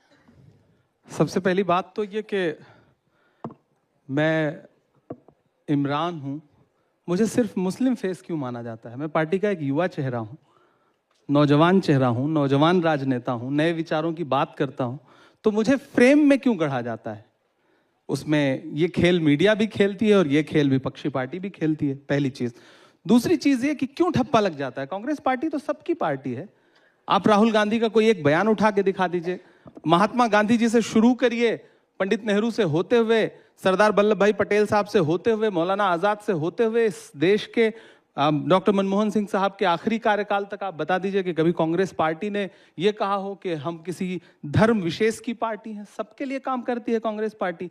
तो जो इल्जाम लगा करके राजनीतिक फायदा भारतीय जनता पार्टी उठाना चाहती है, उस खेल में मीडिया क्यों फंसता है? मुझे लगता है मीडिया को तो क्लियरिटी लानी चाहिए, मीडिया को तो खुल के बताना चाहिए कि भारतीय जनता पार्टी का प्रोपेगेंडा है ये। फायदा तो कांग्रेस भी उठाती है ना, तो शाहीन बाग में ही आपको सामने क्यों करती है? कुंभ में तो वो आपका चेहरा सामने नहीं लाती। नहीं, कब हमको कांग्रेस पार्टी ने कब आगे किया शाहीन बाग में? नहीं, जब भी कोई ऐसे मुद्दे होते हैं, वक्फ के मुद्दे होते हैं, दरअसल, शाहीन बाग के अब यही आंदोलन में पद्मजा जी आप सबसे मुखर आवाज थे। यहाँ देखिए, यहाँ होता क्या है ना, आपकी पार्टी नहीं करती है, मीडिया ढूंढती है। मुझे भी हैरत होती है कि इमरान प्रतापगढ़ी यहाँ बैठे हैं, तो मुझसे इस पे बात नहीं होगी कि मैंने पिछले 3 साल में देश की राज्यसभा में कौन कौन से विषयों पे बात की। मुझसे बात होगी कि इमरान प्रतापगढ़ी आप तो मुस्लिम फेस हैं, इमरान प्रतापगढ़ी आप तो शाहीन बाग में खड़े थे। मैं इलाहाबाद विश्वविद्यालय का पढ़ा हूं, मैं संगम के किनारे पला बढ़ा हूं, मुझसे ज्यादा कुंभ शायद किसी ने देखे हो।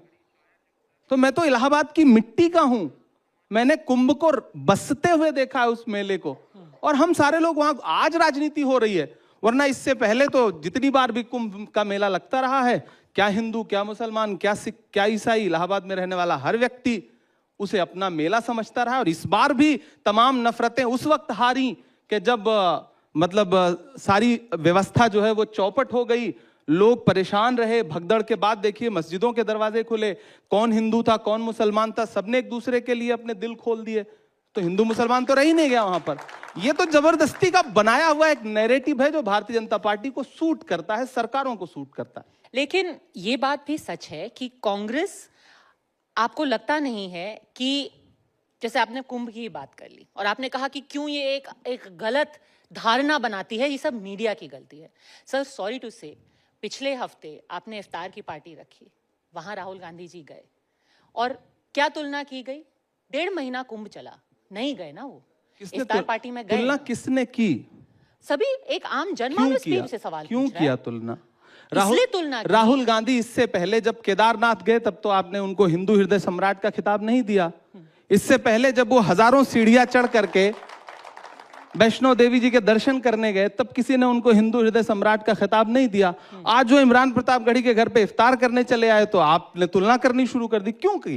मीडिया ही तो तुलना कर रहा है ना, भाजपा ही तो तुलना कर रही है ना। तो भारतीय जनता पार्टी जब इस तरह की तुलना देश के सामने रखती है अपना राजनीतिक फायदा लेने के लिए, तब उस समय मीडिया जो है अपना दायित्व तो क्यों नहीं निभाता? सर, आपको लगता नहीं है कि अगर, चलिए आप लोग 60 करोड़ का वो जो आंकड़ा है वो नहीं मानते हैं, 66 करोड़ का, मैं कह रही हूं कि वहां पे अगर 2 लोग भी गए, 1.5 महीना चला महाकुंभ, चलिए वो 144 साल वाला नहीं था, वो हर 12 साल वाला ही सही, लेकिन जब केदारनाथ गए, वो वैष्णो देवी गए, सबने उनकी सराहना की। वही थे जिन्होंने आकर के ये भी कहा था कि मैं जनेऊधारी ब्राह्मण हूं, किसी ने उनको ऐसा बोला नहीं था कहने के लिए। लेकिन अब अगर 1.5 महीना कुंभ का रुख नहीं कर पाते हैं और कोई नेता ये बोल देता है कि कुंभ में जाकर के गरीबी नहीं मिटती, और फिर इफ्तार के मौके पर एक हफ्ते में 2-2, 3-3 इफ्तार आपके नेता जाते हैं, तो आम आदमी, मैं कह रही हूं वो 2 आदमी जो उस दिन प्रयागराज में थे, वो भी ये सवाल तो पूछेंगे ना। सवाल तो बिल्कुल पूछना चाहिए कि मोहन भागवत जी गए थे कुंभ में? उम्मीद है आरएसएस आपका जवाब देगी। नहीं, आप बताइए गए थे कि नहीं? आपको तो हमसे ज्यादा आप जागरूक हैं, आप मीडिया का हिस्सा हैं, तो जाहिर सी बात है आप आरएसएस के कई नेता गए थे। नहीं, मोहन भागवत जी गए थे कि कांग्रेस के भी कई नेता गए थे। दिग्विजय सिंह जी गए थे, उनकी फोटो भी आपको दिखी होगी। डीके शिव कुमार जी गए थे और उनका विरोध हुआ। उनके बाद तो किसने विरोध किया? कांग्रेस पार्टी ने विरोध किया। किसने? आपके नेता ने कर्नाटक में। मुझे एक नेता का नाम बता दीजिए, कर्नाटक में किस नेता ने विरोध किया? यही नैरेटिव है जो भाजपा का नैरेटिव है जिसमें मीडिया साथ देती है। मुझे एक नेता का नाम बता दीजिए। किसी नेता की मजाल नहीं है। मैं इमरान प्रतापगढ़ी हूं, मेरी बात सुनिए, मैं इमरान प्रतापगढ़ी हूं, मैं अफ्तार करूंगा, मैं नमाज पढ़ने जाऊंगा, मैं उम्रा करने जाऊंगा, मैं हज करने जाऊंगा। कांग्रेस पार्टी का कोई नेता मेरा विरोध नहीं करेगा। कोई केदारनाथ जाए, कोई वैष्णो देवी के पास जाए, कोई गंगा में स्नान करने जाए, किसने आज तक, कौन विरोध करता है? कैसी बात? यही तो सबसे बड़ा झूठ है जो परोसा जाता है। डीके शिव कुमार जी का किसने विरोध किया? बड़े गर्व के साथ उन्होंने स्नान किया, उनकी तस्वीरें देश के सामने आई। दिग्विजय सिंह, जिस पर भारतीय जनता पार्टी क्या क्या आरोप नहीं लगाती, वो गए, उन्होंने स्नान किया। मुझे बताइए, नीतीश कुमार जी गए थे? नहीं गए थे। भाजपा ने उनसे सवाल पूछा कि आप मेरे सहयोगी हो, आप हमारे साथ सत्ता में हो, आप क्यों नहीं कुंभ नहाने के लिए? चंद्रबाबू नायडू जी गए थे? लेकिन चंद्रबाबू नायडू और नीतीश कुमार में फर्क ये है कि उनके पार्टी के अध्यक्ष ने ये नहीं कहा कि कुंभ में नहाने से गरीबी नहीं मिटेगी। फर्क सिर्फ इतना। दरअसल उन दोनों के पार्टी के अध्यक्ष दलित नहीं हैं। मल्लिकार्जुन खड़गे जी अगर कोई बात कह रहे हैं तो वो उनकी एक सदियों की, इस देश के दलितों की सदियों की एक पीड़ा है। उस पीड़ा को आप राजनीति से नहीं जोड़ सकती, उसको आपको सामाजिक तरीके से टैकल करना पड़ेगा। इस देश में अभी रणदीप सुरजेवाला जी जो बात कह रहे थे, हजारों सालों की एक पीड़ा है जिसको मल्लिकार्जुन जी खड़गे जी कह रहे हैं, तो उसे आप राजनीतिक चश्मे से मत देखिए। उनकी पूरी एक नस्ल ने जो झेला है उसको किसी राजनीति से हल नहीं किया जा सकता, उसको सामाजिक सुधार से हल किया जा सकता है और उसको, उस सवाल को सबको फेस करना पड़ेगा। एकदम स्वाभाविक सी बात है, पहली बात। दूसरी बात, राहुल गांधी जी ने ऐसी कोई बात कही है क्या? प्रियंका गांधी जी ने गंगा यात्रा की थी, गंगा की बेटी का खिताब आप ही मीडिया वालों ने उनको दिया था, उन्होंने यात्रा की थी। आपने कभी उनको जो है मतलब आस्था से फिर उसको क्यों नहीं जोड़ा?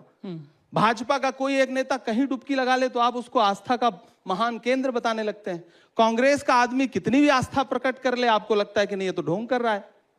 राहुल गांधी जी मंदिर में जाकर के, महाकाल के दर्शन करने जाकर के, शिव से बड़ा भक्त, शिव का सबसे बड़ा भक्त, महाकाल के सबसे बड़े भक्त राहुल गांधी जी हैं। वो हमेशा शिव भगवान की बात करते हैं, तब तो आप उनको हिंदू हृदय सम्राट नहीं बताते हैं। ये जो मतलब, यही मैं कहता हूं ना, ये दोहरा व्यक्तित्व है मीडिया का, जो हमेशा कांग्रेस के साथ खेलती है मीडिया।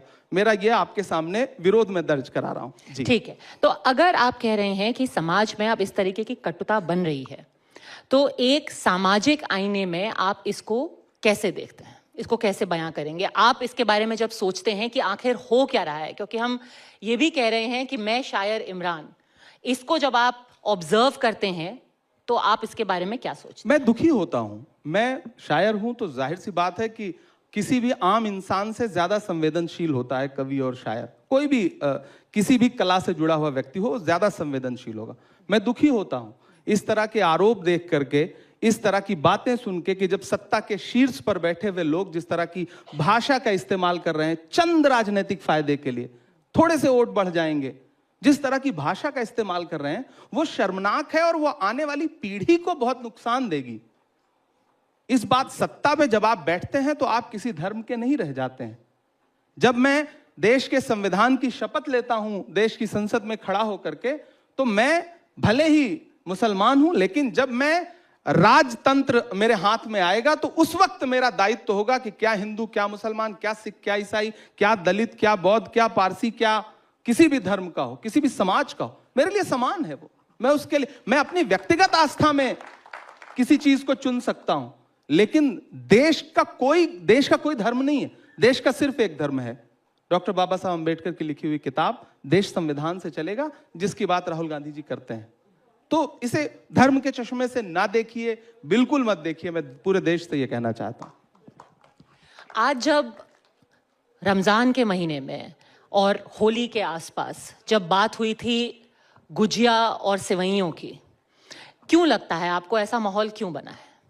बनाया गया और है। इसको बनाया गया है। बदला कैसे जा सकता? बनाया गया है। विक्रांत भाई हैं, आपके संवाददाता हैं, वो मेरे यहाँ सेवई खाते हैं, मुझे बुलाते नहीं, वरना मैं इनके यहाँ गुजिया भी खाने जाऊंगा। ये बुलाएं मुझे, मैं बिल्कुल खाऊंगा। ये तो बनाया गया है ना, ये तो सत्ता को फायदा दे रहा है, इसलिए सत्ता के इशारे पर उनके अपने लोग इस तरह की भाषा बोल रहे हैं। और अफसोस ये है कि अब अधिकारी भी वो भाषा बोलने लगे जो राजनेता बोलते थे, और उन पे कोई अंकुश नहीं लगाया जा रहा है। इस देश के संविधान को हर दिन कमजोर किया जा रहा है। नई पीढ़ी को इस तरह के बयान सुन के हो सकता है कि कहीं थोड़ा सा रोमांच आता हो, लेकिन वर्दी का कोई धर्म नहीं होता है। वर्दी का सिर्फ एक धर्म है, देश में एकता, अखंडता, उसकी एकजुटता, संविधान के प्रति संकल्प, सिर्फ एक धर्म है वर्दी का। अगर कोई अधिकारी उसका पालन नहीं कर रहा है तो उसके खिलाफ सरकार क्या कार्रवाई कर रही है, सरकार बताए। मुझे लगता है यह सवाल इमरान से नहीं पूछा जाना चाहिए, यह सवाल भारतीय जनता पार्टी के सत्ता में बैठे हुए नेताओं से पूछा जाना चाहिए, यह सवाल जगत प्रकाश नड्डा जी से पूछा जाना चाहिए। अगर अभी वो सीओ संभल के अनुज चौधरी आपको सुन रहे हैं, आप क्या बोलेंगे उनको? नहीं, मैं उनको कुछ नहीं बोलूंगा, मैं तो नड्डा जी से कहूंगा, मोदी जी से कहूंगा। क्या कहें? मुझे पता है वो तो छोटे से मोहरे हैं, कोई भी अधिकारी छोटा सा मोहरा है। वो एक दिन लखनऊ से फोन चला जाए, उसके बाद वो आपको लगता है कुछ बोलेगा? वो नहीं बोलेगा। लखनऊ से फोन नहीं जा रहा है, बल्कि संबल दिया जा रहा है, ताकत दी जा रही है। और फिर मुझे लगता है कि जिस दिन दिल्ली से फोन चला जाए लखनऊ, तो फिर लखनऊ फोन कर देगा उसको। यह कब होगा? मैं इसी बात को तो देश की संसद में हर बार उठाता हूं कि ये जो भाषा बोली जा रही है देश में, ये बुलवाई जा रही है। ऐसे ही नहीं, इससे पहले भी तो ईद आती थी, इससे पहले भी तो होली आती थी, इससे पहले भी तो अलविदा होता था, जुमे की नमाज होती थी। इससे पहले कोई अधिकारी इस तरह की भाषा क्यों नहीं बोलता था? और अगर आज बोल रहा है तो उसका जिम्मेदार कौन है? जिम्मेदारी क्या दोनों तरफ की नहीं होती है? क्योंकि कहते हैं कि ताली एक हाथ से नहीं बजती। अगर आप कह रहे हैं कि माहौल खराब हो रहा है, माहौल तो तब भी खराब होता है अगर कोई औरंगजेब का महिमा मंडन करने लगता है। और आप कह रहे हैं कि ठीक है ये डिस्ट्रैक्शन है, मीडिया की गलती है। मीडिया तो किसी के मुंह में उंगली डाल करके नहीं कह रही है कि आप औरंगजेब को कहिए कि वो बहुत महान नेता थे, बहुत महान नायक थे। कौन बता या रहा है कोई महान? ये भी नहीं कह रहा कौन सर, बता रहा है मैं महान? जिम्मेदारी से ये कहना कौन चाहती बता हूँ। रहा है महान? मैं जानना चाहता हूं उस व्यक्ति अबू का आजमी नाम। ने? क्या बताया अबू उन्होंने? आजमी ने क्या बताया उन्होंने कहा कि वो भी एक महान नायक, उनका एग्जैक्ट अगर वर्ड मैं याद करूं, उन्होंने कहा कि औरंगजेब भी उनकी अपनी जगह है देखिए, इतिहास हर में। व्यक्ति और वाक्पटु नहीं होता। औरंगजेब भी एक महान हर आदमी था। हर व्यक्ति वाक्पटु नहीं होता। बहुत सारे नेता ऐसे हैं जो बोलना कुछ और चाहते हैं, भाषा में वाक्पटुता नहीं होती, कुछ और निकल जाता है। मीडिया उसको कुछ और बता के पेश करता है, भाजपा उसको कुछ और बता करके देश के सामने रख देती है। इस देश में नायक महात्मा गांधी हैं, पंडित जवाहरलाल नेहरू हैं, सरदार वल्लभ भाई पटेल हैं, मौलाना आजाद हैं।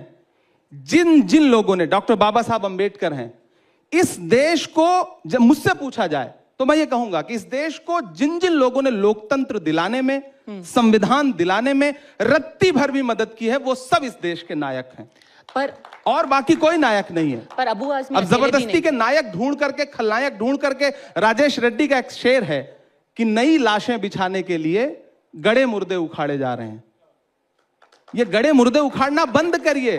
कौन उखाड़ रहा है? आप सोचिए ना, इसके पीछे फायदा किसको है? 300 साल पुराना, 400 साल पुराना इतिहास बताइए। अभी कहिए कि 1857 में जब अंग्रेज जो है वो गोलियां मार रहे थे, उन पे बात कर लीजिए तो बात नहीं करेंगे। जलियांवाला बाग पे बात कर लीजिए तो उस पे बात नहीं करेंगे। यहां जाकर के कोई एक बोर्ड लगा होगा तो उस पे कालिक पोत देंगे।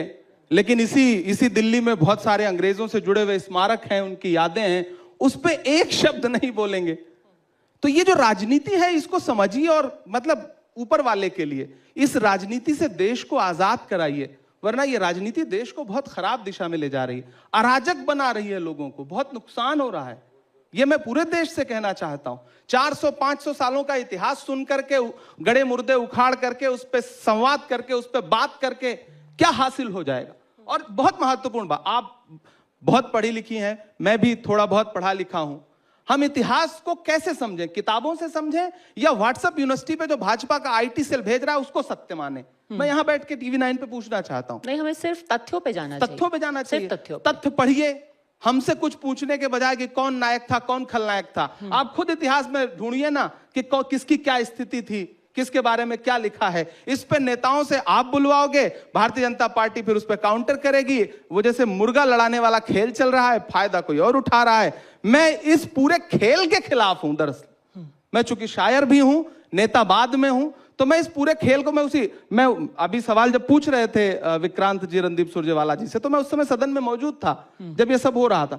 जब वो बोल रहे थे रामजीलाल सुमन जी, तो सत्ता पक्ष के सारे लोग चुपचाप बैठे थे। फिर थोड़ी देर बाद उनको याद आया कि इस पे तो फायदा उठाया जा सकता है राजनीति। फिर राजनीति शुरू हुई। नहीं, किसको याद तो आया? राजनीति रामजीलाल सुमन को नहीं याद आया कि राजनीतिक फायदा दोनों को उठाया नहीं जा याद सकता आया। है? दोनों को नहीं याद आया। ना रामजीलाल सुमन जी को उस समय याद था, ना भाजपा को याद था। मैं तो बैठा था ना, हम तो तटस्थ थे, हम तो तीसरी तरफ थे। तो गलती इसमें किसकी है? अब जिसकी आप गलती निकाल दें। नहीं, आप तो मौजूद नहीं, थे, हम आप कह रहे हैं, नहीं, मैंने कहा ना, आप जिसकी गलती चाहे उसकी गलती निकाल दें। नहीं, जो लेकिन राणा सांगा को गद्दार बोले। अल्टीमेट मेरी बात सुनिए। मैंने कहा ना, मैंने मीडियल हिस्ट्री पढ़ी है, मैंने एंशिएंट हिस्ट्री पढ़ी है, मैंने मॉडर्न हिस्ट्री पढ़ी है, मैं पढ़ा लिखा व्यक्ति हूं। मैं तो कह रहा हूं ना, मैं तो देश से पूछना चाहता हूं कि मैं इतिहास की किताबों से पढ़ूं, इतिहास की किताबों में जो लिखा है उससे उस पे बात करूं, या जो व्हाट्सएप यूनिवर्सिटी पे और फेसबुक पे रोज पढ़ाया जा रहा है उस पे बात करूं। नहीं, बिल्कुल इतिहास की किताबों पे बात करें। इसीलिए क्यों? वो मीडिया में मौजूद हर व्यक्ति पढ़ा लिखा है। भारतीय जनता पार्टी का भी हर नेता पढ़ा लिखा है, ज्यादातर तो पढ़े ही लिखे हैं। तो वो क्यों नहीं उन किताबों को उठा के पढ़ते? और फिर रणदीप जी ने बहुत अच्छी बात की, मैं बार बार उनको कोट कर रहा हूं कि आप सवाल ना करो किसी अच्छे विषय पे, इसलिए उठा के लाएंगे। आप पूछोगे कि भैया इसी देश में 100 रुपए किलो टमाटर कैसे बिक रहा है, तो बोलेंगे औरंगजेब क्रूर था या अन्यायी था। मानते हो कि नहीं मानते हो? अरे बिल्कुल मानते हैं भाई, पूरा देश मानता है। इसमें सवाल कहां से बनता है? हर राजा जो सत्ता के विस्तार के लिए लड़ रहा था, उस सब अपने समय में उसने क्रूरता दिखाई, कोई भी राजा रहा। तो हम उन राजाओं पे बात करने के बजाय जो आज के राजा हैं, जो औरंगजेब से भी मतलब ज्यादा सत्ता विस्तार के लिए लालायित हैं और परेशान हैं और उससे भी बुरा बर्ताव कर रहे हैं जनता के साथ, उन पे बात करें कि हम उस पे जाकर के 500 साल पुरानी बातों पे बात करें।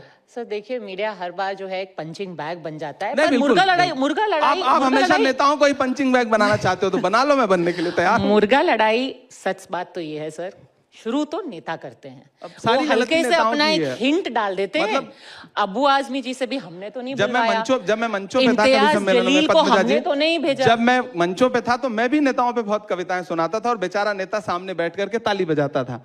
अब खुद नेता हूं तो मैं सुनने के लिए तैयार हूं, आप सुनाएं, मुझे कोई दिक्कत नहीं। मैं मानता हूं कि सारी गलती नेताओं की ही है, नहीं। लेकिन नेताओं में भी आकर के रोकने का दायित्व तो किसका है? सत्ता आपको क्यों मिलती है? महाराष्ट्र में आपकी सरकार, उत्तर प्रदेश में आपकी सरकार, दिल्ली में आपकी सरकार, आप जो इतिहास देश के सामने रखना चाहते हैं 10-11 साल में उसको स्थापित क्यों नहीं कर पा रहे हैं? इसका मतलब है तो आप झूठा इतिहास पढ़ाना चाहते हैं।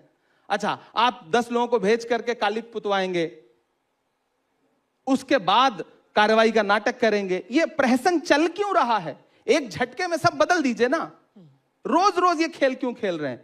जितने अंग्रेजों के नाम पे रोड हो सबके नाम बदल दीजिए, मुगलों से इतनी आपत्ति है सब बदल दीजिए। बहादुर शाह जफर जो आखिरी मुगल बादशाह जिसने 1857 की जंग में अंग्रेजों के खिलाफ भारत के संग्राम का नेतृत्व किया, जिसकी अगुवाई में रानी लक्ष्मीबाई से लेकर के तात्या टोपे तक सब लड़ रहे थे, उस इतिहास को भी मटियामेट कर दीजिए ना।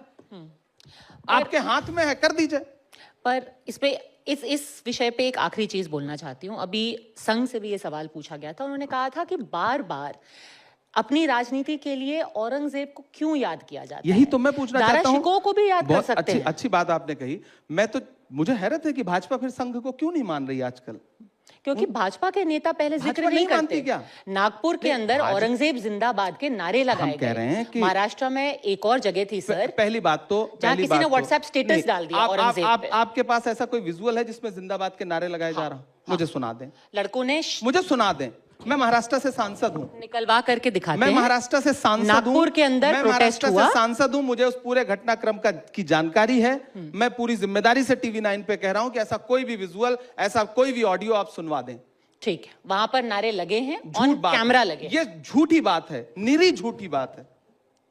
मैं पूरी जिम्मेदारी से बात कह रहा हूं, कोई नहीं लगाता, कोई नहीं लगा सकता, किसी को इससे कोई लेना देना नहीं है। अगर आपके पास कोई वीडियो आया होगा तो वो भाजपा के IT सेल का डॉक्टर्ड वीडियो होगा, मैं जिम्मेदारी से कह रहा हूं। और अगर ऐसा हुआ है तो किसी FIR में दर्ज हुआ है या नहीं? हाँ, उनके खिलाफ कौन सी FIR हुआ है। नहीं, FIR में ये दर्ज हुई है चीज कि औरंगजेब के नारे लगे, औरंगजेब जिंदाबाद, कहां पे दर्ज हुई? और यही कहीं महाराष्ट्र में इस पे भी FIR हुई है। और एक शख्स ने औरंगजेब को लेकर के व्हाट्सएप का अपना स्टेटस लगाया, उसको लेकर के तनाव हो गया, उस पे भी FIR जो कुछ भी हुआ उसके पीछे की पूरी कहानी यह है, जो मैंने वहां के लोगों से बात की, कि जब तक औरंगजेब का पुतला लेकर के या उनकी फोटो लेकर के जो विरोध प्रदर्शन किया जा रहा था, उससे किसी को कोई तकलीफ नहीं थी।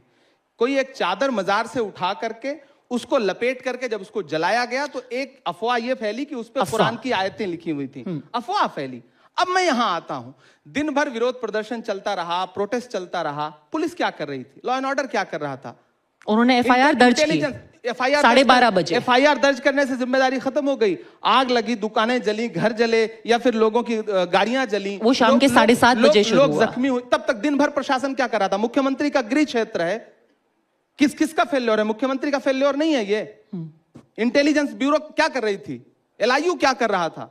जिम्मेदारी कौन लेगा? इसकी भी जिम्मेदारी कांग्रेस पे डाल दी जाएगी या फिर इसकी जिम्मेदारी भाजपा लेगी आगे बढ़कर? नहीं, उसकी जिम्मेदारी तो अधिकारियों को होनी चाहिए। अगर खुद मुख्यमंत्री जिस भाषा का इस्तेमाल लगातार कर रहे थे, भारतीय जनता पार्टी का एक मंत्री वहां पर जिस भाषा का इस्तेमाल करता है, नितेश राणे, अगर आप बताइए क्या वो संविधान को मानता है?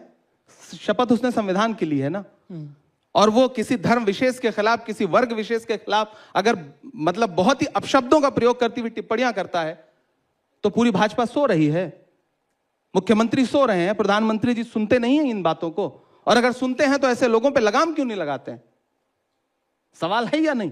बिल्कुल। और ये सवाल इमरान प्रतापगढ़ी पूछे इससे पहले मुझे लगता है कि लोकतंत्र का चौथा खंबा खड़ा हो, ये सवाल पूछना शुरू करे। और विश्वास करें, जिस दिन ये चौथा खंबा ये सवाल पूछना मजबूती से शुरू कर देगा, उस और ऐसे फुटकर नेताओं को मीडिया में तवज्जो मिलना बंद हो जाएगी। तो ये जितने सोशल मीडिया के फुटेज पाने की चाह में घूम रहे हैं, दुकानें बंद करवाते हुए, भाषणबाजी करते हुए, ये सब दो कार्यक्रमों में इनको फुटेज ना मिले, ये सब घर बैठ जाएंगे। इनको लगेगा कि इन्वेस्टमेंट ज्यादा हो रहा है, आउटकम कम आ रहा है। अभी इनको लगता है कि इन्वेस्टमेंट 54 का है, आउटकम बहुत अच्छा आ रहा है। मैं जाके एक बयान दे देता हूं, कितनी मुश्किल से साफ सुथरी राजनीति करने वाला व्यक्ति जिंदगी भर चप्पल घिसता है, मेहनत करता है, जनता के बीच में जाता है, लोगों से मोहब्बत की बातें करता है, उसको मीडिया में कभी कोई जगह नहीं मिलेगी। लेकिन एक कोई नेता खड़ा होगा और कहेगा कि ये दुकान बंद करो, ये नाम कैसे लिखा है, इस नाम को बदल दो, वो अगले दिन देश भर में वायरल है। सबसे शॉर्टकट रास्ता है। और फिर भारतीय जनता पार्टी टिकट लेके खड़ी है कि आओ भैया, तुम सभासद बनो, तुम विधायक बनो। ये जो पूरी राजनीति है, मतलब मैं तो कोशिश कर रहा हूं कि मैं तो किसी दिन आदरणीय प्रधानमंत्री जी से मिलकर कहूंगा कि आप कतर के अमीर को बुला करके गले लगाते हैं, शेख तमीम को, आप सऊदी के क्राउन प्रिंस सलमान को गले से लगाते हैं, आप शेख हसीना की मेहमान नवाजी करते हैं प्रोटोकॉल तोड़ के। इस देश में जो कुछ घट रहा है उसको क्यों नहीं देख रहे हैं आप? देखिए, उस पर बात करिए, इतिहास आपको याद रखेगा अगर आप ऐसा कुछ बेहतर कर पाए तो। जी, आज का जो टॉपिक है वो है कांग्रेस की कहानी, शायर हिंदुस्तानी। आज के दिन 2025 में क्या है कांग्रेस की कहानी, आगे की क्या है रणनीति कांग्रेस की? किस तरीके से आप कह रहे हैं कि एक साफ सुथरी राजनीति करना चाहते हैं, हम धर्म के आधार पर राजनीति नहीं करना चाहते, तो क्या है वो फॉर्मूला जो एक यंग फेस, मैं मुस्लिम फेस नहीं कहूंगी, यंग फेस जो है कांग्रेस शुक्रिया। का, मैं खुद चाहता हूं कि मुझे यंग फेस कहा जाए। यंग पढ़ा लिखा फेस। मैं इस देश कहानी की जो बता संसद में जब पहुंचा तो मैं आज देश को TV9 पे बताना चाहता हूं कि मैंने पहली जो तकरीर की, सबसे पहली बात तो जब मैं आया तो लोगों को लगता था कि इमरान प्रतापगढ़ी नाम है तो जाएगा, अल्लाह के नाम पे शपथ लेगा, उर्दू में शपथ लेगा। मैं हिंदी लिटरेचर का स्टूडेंट रहा हूं, तो जब मैंने हिंदी में शपथ ली तो बहुत सारे मुझे देश के एक बहुत बड़े पद पे बैठे हुए व्यक्ति ने बुला के कहा कि अरे तुम्हारा नाम इमरान प्रतापगढ़ी, तुमने हिंदी में शपथ ली। तो मैं भी चौंका कि मतलब मानसिकता क्या बनी हुई है। मैंने जो पहला 0 आवर लगाया, जो मैंने सबसे पहली स्पीच की, वो इलाहाबाद विश्वविद्यालय में एक झटके में 400% फीस बढ़ा दी गई स्टूडेंट की, 300% फीस बढ़ा दी गई हॉस्टल की। मैंने उसके खिलाफ पहली स्पीच की। मैं हर मुद्दे पे बात कर रहा हूं। मैं बिल्कीस के लिए भी आवाज उठा रहा हूं तो हाथरस की बिटिया के लिए भी आवाज उठा रहा हूं। मैं किसानों के लिए आवाज उठा रहा हूं तो सीधी में प्रवेश शुक्ला ने जिस आदिवासी युवक के चेहरे पर पेशाब की थी भाजपा के नेता ने, मैं उसके लिए भी संसद में आवाज उठा रहा हूं। मैं तुम्हें अपने उसूलों की कसम देता हूं, मुझको मजहब के तराजू में न तौला जाए। मैंने इंसान ही रहने की कसम खाई है, मुझको हिंदू या मुसलमान न समझा जाए। मैं कोशिश कर रहा हूं। और सच में देखिए, आप कह रहे हैं कि कांग्रेस का भविष्य क्या है या कांग्रेस 2025 में कांग्रेस क्या है। हमारे नेता राहुल गांधी जी ने एक नारा दिया, यह लड़ाई संविधान बचाने की है। हम संविधान बचाने का नारा देके किसी को डरा नहीं रहे, हम सही सही कह रहे हैं कि संविधान को खतरा है। मैं यहां बैठ के पूछना चाहता हूं कि ईद जैसा त्योहार, जो मुसलमानों का सबसे प्रमुख त्योहार है, हरियाणा में ईद की छुट्टियां कैंसिल कर दी जाती हैं, जबकि संविधान बाकायदा यह कहता है कि हर धर्म का जो प्रमुख त्योहार होगा उस पर राजकीय छुट्टी होगी। यह संविधान पे हमला है या नहीं है? कैंसिल नहीं कि उसको रिस्ट्रिक्टेड हॉलिडे रिस्ट्रिक्टेड क्यों कर दिया गया? क्या आप दूसरे धर्मों के प्रमुख त्योहारों पे ऐसा करने का साहस जुटा पाएंगे? चूंकि आपको मुसलमानों को प्रताड़ित करने पे एक तबका है जो आपको लगता है कि खुश हो रहा है, आपका नेतृत्व खुश हो रहा है। शायद अगर नहीं हो रहा है तो फिर नेतृत्व सवाल पूछना चाहिए नेतृत्व को। क्या इतना पराया कर दिया है आपने?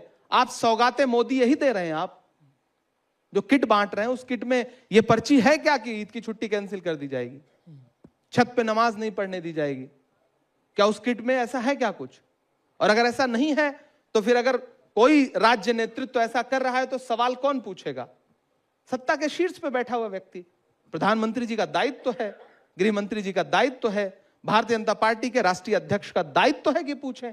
अगर नहीं पूछ रहे हैं तो इसका मतलब उनकी शय है, वो ऐसा चाहते हैं, और क्या समझा जाए।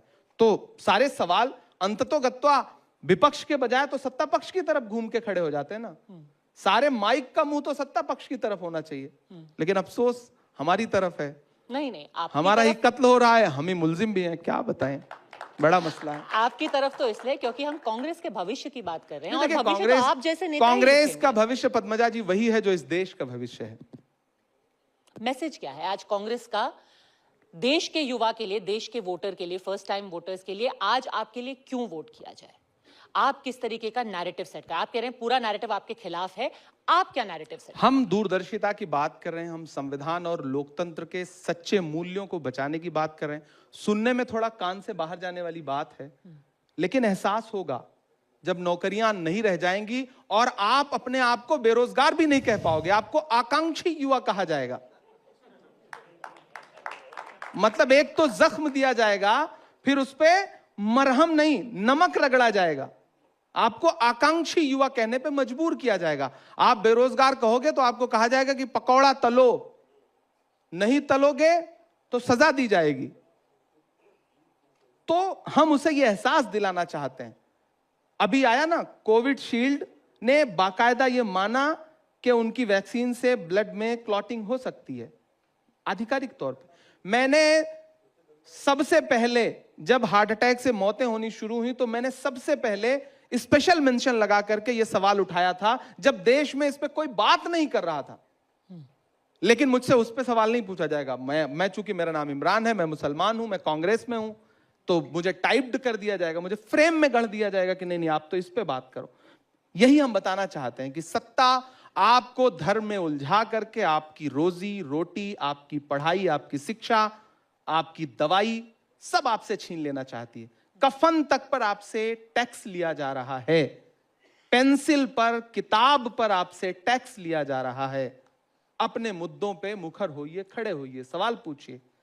आज कम युवा समझ रहे हैं, 2024 में कुछ युवाओं ने समझा। राहुल गांधी जी की राजनीति को 4000 किलोमीटर चले वो। मुझे लगता है कि आने वाले दिनों में और समझेंगे लोग, बिल्कुल समझेंगे।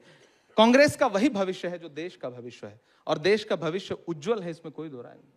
तो जो शायर इमरान है, वो जो लोग आपको देख रहे हैं, उनको ये माहौल बदलने के लिए क्या बोलेंगे? नहीं, मैं सबसे ये कहना चाहता हूं कि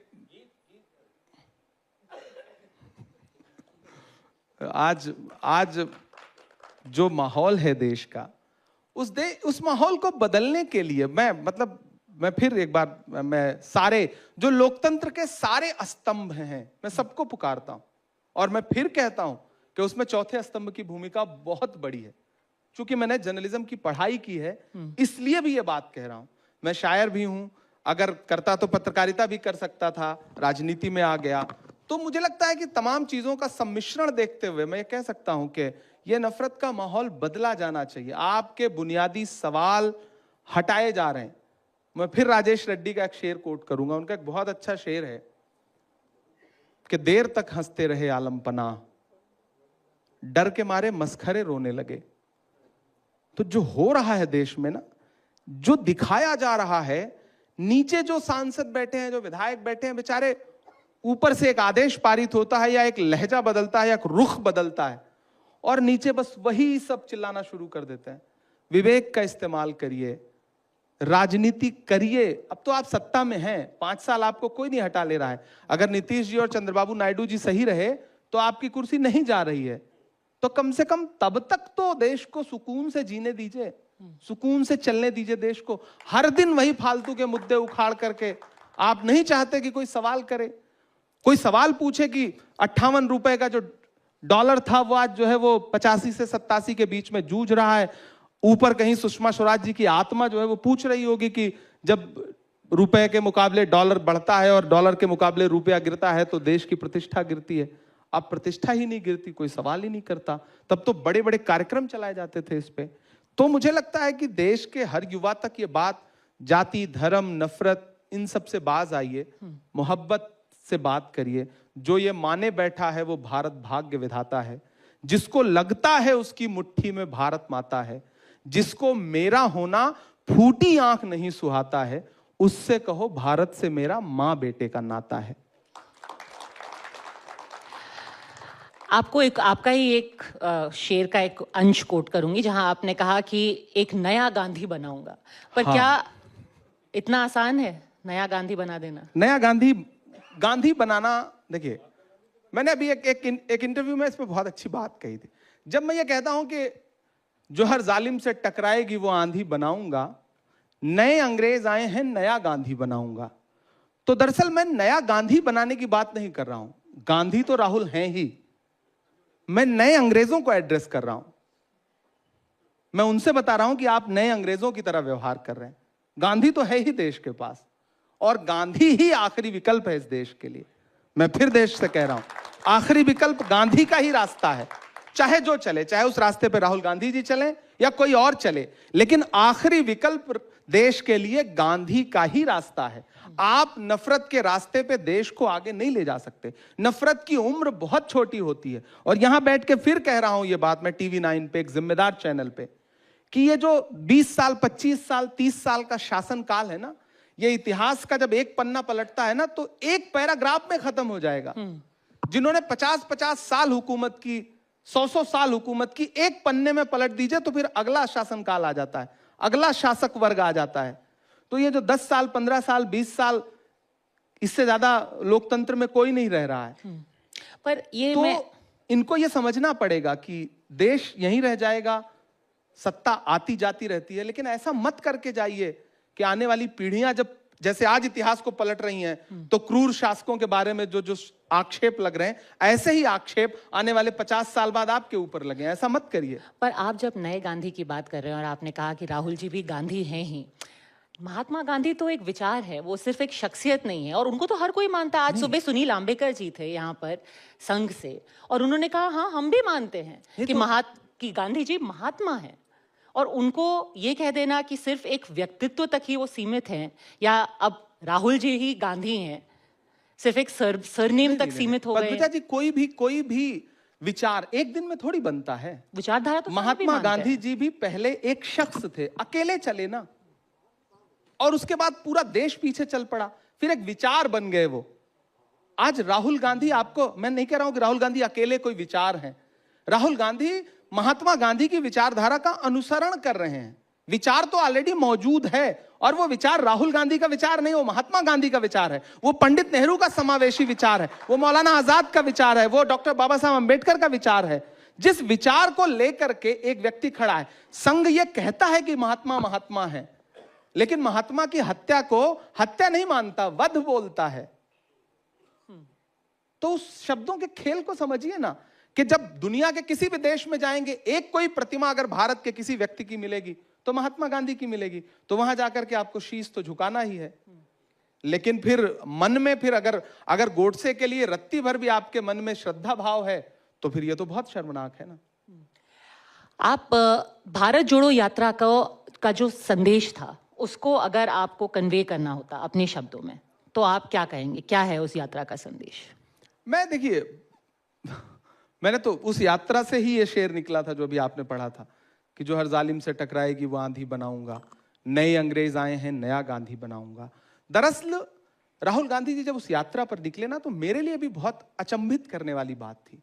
और मुझे भी लगा कि 4000 किलोमीटर, मैंने कई जगह ये बात कही कि आज भी मेरे पैर का एक आध नाखून जो है उंगली का, आज भी काला है। वो नाखून पैर के कई बार उखड़े और वो काले पड़े, और आप ज्यादा चलें तो पैर के नाखून आपके जूते में घिस घिस के वो उखड़ जाते हैं। जब वो 4000 किलोमीटर, और सोचिए एक ऐसा व्यक्ति 4000 किलोमीटर के लिए निकला पैदल, जिस पे आरोप क्या है, वो शहजादा है, वो राजकुमार है, और आरोप किसी छोटे व्यक्ति का नहीं है, प्रधानमंत्री का है, गृह मंत्री का है, खुलेआम मंचों से, कि राहुल गांधी तो शहजादे हैं, राहुल गांधी तो राजकुमार है। वो राजकुमार 4000 किलोमीटर चलता है पैदल, भारत की गलियों की खाक छानता हुआ, सड़कों की खाक छानता हुआ। और जो खुद को फकीर कहते थे, उन्होंने क्या किया? 10 लाख का सूट, मोवाडो का चश्मा, हुबलोट की घड़ी, 8,500 करोड़ का जहाज, दुनिया के तमाम देशों की यात्राएं। तो फिर फकीर और शहजादा अगर ऐसे विरोधाभासी हैं, तो ऐसे फकीर को तो फिर मतलब खुदा खैर करे, और ऐसे शहजादे को तो हम पलकों पे बिठाएंगे कि भाई जो एक टी शर्ट पहन करके पूरे भारत की खाक छान रहा है, लोगों को गले से लगा रहा है, सीने से लगा रहा है। तो असल तो मुझे लगता है कि ऐसा ही शहजादा होना चाहिए।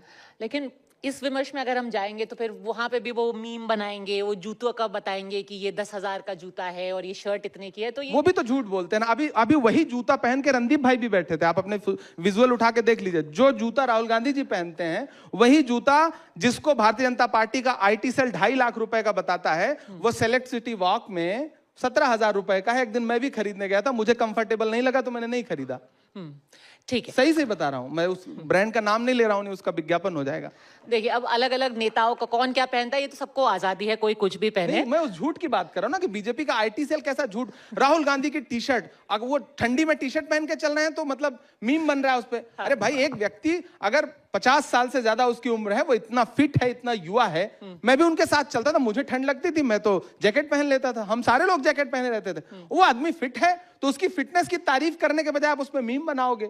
जब राहुल गांधी, मुझे याद है कि अल्पसंख्यक मंत्रालय का एक कार्यक्रम था, TV9 को याद होगा, इंडिया गेट के सामने उसमें तो बाटी चोखा खाते हुए प्रधानमंत्री जी ने एक फोटो पोस्ट की थी, और राहुल गांधी जी ने उसी दिन कोविड के आने की, कोविड की सुनामी की घोषणा की थी कि देश में कोविड की सुनामी आने जा रही।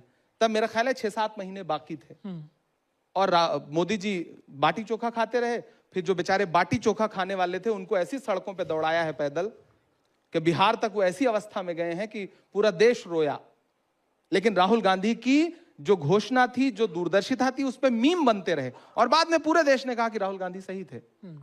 खैर, कोविड पे किसके कितने आंकड़े थे, महाराष्ट्र में कितनी मौतें हुई, इस पे एक अलग से एक लंबी डिबेट कर सकते हैं। लेकिन मैं एक फोकस करना चाहती हूँ जो गुजरात हाईकोर्ट में एक जजमेंट आया है, उसको लेकर के ऑब्वियसली आपने विंडिकेशन क्लेम किया है और वो सही भी है, लेकिन उस पे भी सवाल उठ रहे हैं। मैं जिन दर्शकों को पता नहीं है उनके रेफरेंस के लिए बता दूं कि गुजरात कोर्ट ने क्या बोला। एक वीडियो अपलोड किया था इमरान प्रतापगढ़ी साहब ने, उसको लेकर के FIR हो गई, उसको क्वॉश किया गया और कोर्ट ने बोला even if a large number of persons dislike the views expressed by another, the right of a person to express the views must be respected and protected. Literature including poetry, dramas, film, satire, art make the life of human beings more meaningful. अगर कोई बुरा भी माने तब भी एक आदमी को हक है कि वो जो मन आए वो बोल सके. अब कोर्ट से भी बड़े लोग नाराज हो गए, कह रहे हैं कि ये जो आप अभिव्यक्ति की आजादी है उसको भी लेकर के लोगों के कोर्ट के दोहरे मापदंड हो रहे हैं. शारिक सिद्दीकी का एक शेर है कि कुछ लोग हैं जो उसको खुदा मान रहे हैं, मैं टोक रहा हूं तो बुरा मान रहे हैं. बस बात इतनी सी है. मैं गुजरात गया एक कार्यक्रम में, सामूहिक शादी का कार्यक्रम था 51 जोड़ों की. उसमें कई बच्चे ऐसे भी थे जो यतीम थे, मतलब जिनके माता पिता नहीं थे. मैं उस कार्यक्रम में गया. उस कार्यक्रम में भारतीय जनता पार्टी के लोकल तमाम नेता भी मौजूद थे. मैं वहां पहुंचा, मैं मुख्य अतिथि था. आशीर्वाद देना होता है, मेरी उम्र कम है लेकिन ठीक है, अब जब कार्यक्रम में गए हो तो उसको निभाना पड़ता है. मैंने आशीर्वाद दिया, लोगों से मिला जुला. एक विजुअल आया जिसमें लोग स्वागत में फूल बरसा रहे हैं और मैं लोगों के बीच में आ रहा हूं. मैं लौट के आ गया. तो सोशल मीडिया के लिए बहुत सारे लोग आजकल इंस्टाग्राम पे रील चलती हैं तो वो गाना फिट करते हैं, म्यूजिक लगाते हैं. मैं शायर हूं तो कोशिश करता हूं कि अच्छी पोएट्री जो है वो लोगों के बीच में जाए. एक पोएट्री जो वहां पढ़ी भी नहीं गई, 4 दिन 5 दिन बाद मेरे इंस्टाग्राम पे और ट्विटर पे उसी विजुअल पे पोएट्री लगा करके, जो मैंने लिखी भी नहीं है, कोई और गा रहा है उसको, वो पोएट्री लगा करके पोस्ट कर दी गई और उस पे FIR की गई और ये कहा गया कि यहां पे अशांति फैल सकती थी. जो चीज गुजरात में जामनगर में पढ़ी ही नहीं गई. मतलब आप पुलिस किस तरह टूल की तरह काम कर रही है.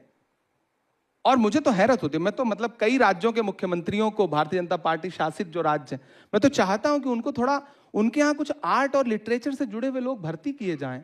पार्टी में भी थोड़ा साहित्य संगीत समझने वाले लोग भर्ती किए जाएं, जिन्हें अर्थ समझ में आए कविता का. मतलब एकदम सामान्य सी कविता है जिसमें ना कोई नाम लिया जा रहा है. ऐ खून के प्यासो बात सुनो, गर हक की लड़ाई जुल्म सही, हम जुल्म से इश्क निभा देंगे. गर गिरिया आतिशे खतरा है, हम उससे भी इश्क निभा देंगे. अगर लाश हमारे अपनों की खतरा है तुम्हारी मसनद को, तो उस रब की कसम हंसते हंसते अपनी लाशें दफना देंगे, हम जुल्म से इश्क निभा देंगे। इसमें सत्ता को मैं चुनौती दे रहा हूं, या प्रधानमंत्री जी के लिए कोई शब्द है, या मुख्यमंत्री के लिए कोई शब्द, इसमें एफआईआर जैसा कुछ लगता है। लेकिन एफआईआर हुई और मैं हाई कोर्ट गया तो हाई कोर्ट ने मेरी पिटीशन खारिज कर दी।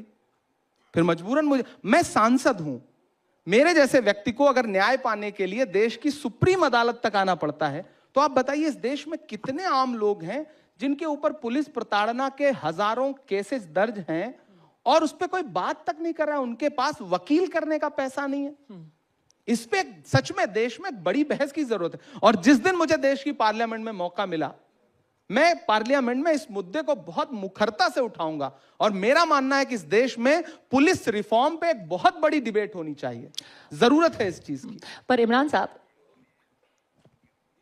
ठीक है, एक छोटा सा सवाल क्योंकि शुरू किया था, इसको लेकर के बहस किस चीज की हुई कि उमेश कोले को क्यों ये अभिव्यक्ति की आजादी नहीं थी? सबको होनी चाहिए, पर उन्होंने तो जान गंवा दी ना, क्योंकि उन्होंने सिर्फ आई सपोर्ट का व्हाट्सएप स्टेटस लगाया। ऐसे बहुत सारे लोग किसी एक राज्य में नहीं, मैं यहां नेता बन के बात नहीं कर रहा हूं, सारे राज्यों में बहुतायत में ऐसा हुआ है कि अभिव्यक्ति की स्वतंत्रता, देखिए अभिव्यक्ति का, आप किसी धर्म को गाली मत दीजिए, लेकिन सत्ता को चुनौती देना धर्म नहीं है।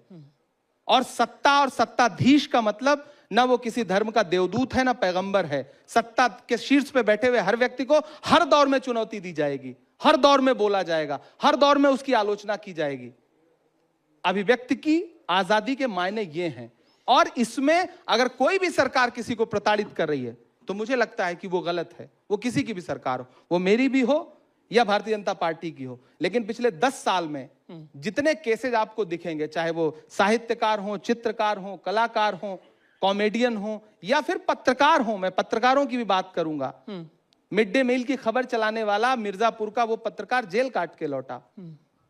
इसी चंदौसी में एक मंत्री महोदया को एक पत्रकार का सवाल इतना नागवार गुजरा कि उसको जेल भिजवा दिया। ऐसे कई उदाहरण हैं। याद होगा हाथरस में कवरेज करने के लिए आप ही तमाम चैनलों की महिला पत्रकार गई थी, तो पुलिस ने जो बाड़बंदी की थी उसके विजुअल बहुत शर्मनाक थे। ऐसा नहीं होना चाहिए। ठीक है इमरान साहब, आपने कहा है कि आगे किस दिशा में कांग्रेस की राजनीति जाती है वो आप जैसे युवा नेताओं के हाथ में है। We wish you the very best of luck for it. Thank you very much. आप प्लीज हमारे साथ स्टेज पे रहिए। Thank you. शुक्रिया इमरान जी, एक बार जोरदार तालियां हो जाए इमरान जी के लिए। इमरान प्रतापगढ़ी कांग्रेस पार्टी के राज्यसभा सदस्य, बड़े खुलकर इन्होंने अपनी बातें रखी, बड़ी साफगोई से अपनी बातें रखी हैं। तालियां और जोर से सुनाई देनी चाहिए, कम ऑन। देखिए ये हर रोज नहीं होता है कि ऐसे शायर, ऐसे नेता आपके बीच में होते हैं। मैं पहले से ही कह दे रही हूं, मैं तो यहाँ सिर्फ एक सवाल बोल करके पीछे हट जाऊंगी। यहाँ मंच का संचालन भी ज्यादातर इमरान प्रतापगढ़ी साहब ही करने वाले हैं। मैंने बड़ी कोशिश की यहाँ पे कि मैं 2-3 शेर थोड़े यहाँ रट करके आऊं, हो नहीं पाया मुझसे तो बीच में पढ़ दिया करूंगी व्हाट्सएप से। लेकिन इमरान साहब ये बताइए, आपकी जिंदगी काफी मुश्किल है। अभी जिस तरीके का पोलराइज्ड एटमॉस्फेयर चल रहा है, एक तो आप शायर, ऊपर से आप ऑफेंड करते हैं लोगों को अपनी शायरी से, तीसरा आपको एक मुस्लिम फेस माना जाता है आपकी पार्टी का, चौथा उस पार्टी पर इल्जाम लग जाता है कि भाई आप तो अब एक सिर्फ मुस्लिम पार्टी बन गए हैं। कैसे आप उसको हैंडल कर पाते हैं? सबसे पहली बात तो ये कि मैं इमरान हूं, मुझे सिर्फ मुस्लिम फेस क्यों माना जाता है? मैं पार्टी का एक युवा चेहरा हूं, नौजवान चेहरा हूं, नौजवान राजनेता हूं, नए विचारों की बात करता हूं, तो मुझे फ्रेम में क्यों गढ़ा जाता है? उसमें ये खेल मीडिया भी खेलती है और ये खेल विपक्षी पार्टी भी खेलती है, पहली चीज। दूसरी चीज ये कि क्यों ठप्पा लग जाता है? कांग्रेस पार्टी तो सबकी पार्टी है। आप राहुल गांधी का कोई एक बयान उठा के दिखा दीजिए, महात्मा गांधी जी से शुरू करिए, पंडित नेहरू से होते हुए, सरदार वल्लभ भाई पटेल साहब से होते हुए, मौलाना आजाद से होते हुए, इस देश के डॉक्टर मनमोहन सिंह साहब के आखिरी कार्यकाल तक आप बता दीजिए कि कभी कांग्रेस पार्टी ने यह कहा हो कि हम किसी धर्म विशेष की पार्टी हैं। सबके लिए काम करती है कांग्रेस पार्टी। तो जो इल्जाम लगा करके राजनीतिक फायदा भारतीय जनता पार्टी उठाना चाहती है, उस खेल में मीडिया क्यों फंसता है? मुझे लगता है मीडिया को तो क्लियरिटी लानी चाहिए, मीडिया को तो खुल के बताना चाहिए कि भारतीय जनता पार्टी का प्रोपेगेंडा है ये। फायदा तो कांग्रेस भी उठाती है ना, तो शाहीन बाग में ही आपको सामने क्यों करती है? कुंभ में तो वो आपका चेहरा सामने नहीं लाती। नहीं, कब हमको कांग्रेस पार्टी ने कब आगे किया शाहीन बाग में? नहीं, जब भी कोई ऐसे मुद्दे होते हैं, वक्फ के मुद्दे होते हैं, दरअसल, शाहीन बाग के अब यही आंदोलन में पद्मजा जी आप सबसे मुखर आवाज थे। यहाँ देखिए, यहाँ होता क्या है ना, आपकी पार्टी पार्टी नहीं करती है, मीडिया ढूंढती है। मुझे भी हैरत होती है कि इमरान प्रतापगढ़ी यहाँ बैठे हैं तो मुझसे इस पे बात नहीं होगी कि मैंने पिछले 3 साल में देश की राज्यसभा में कौन कौन से विषयों पे बात की।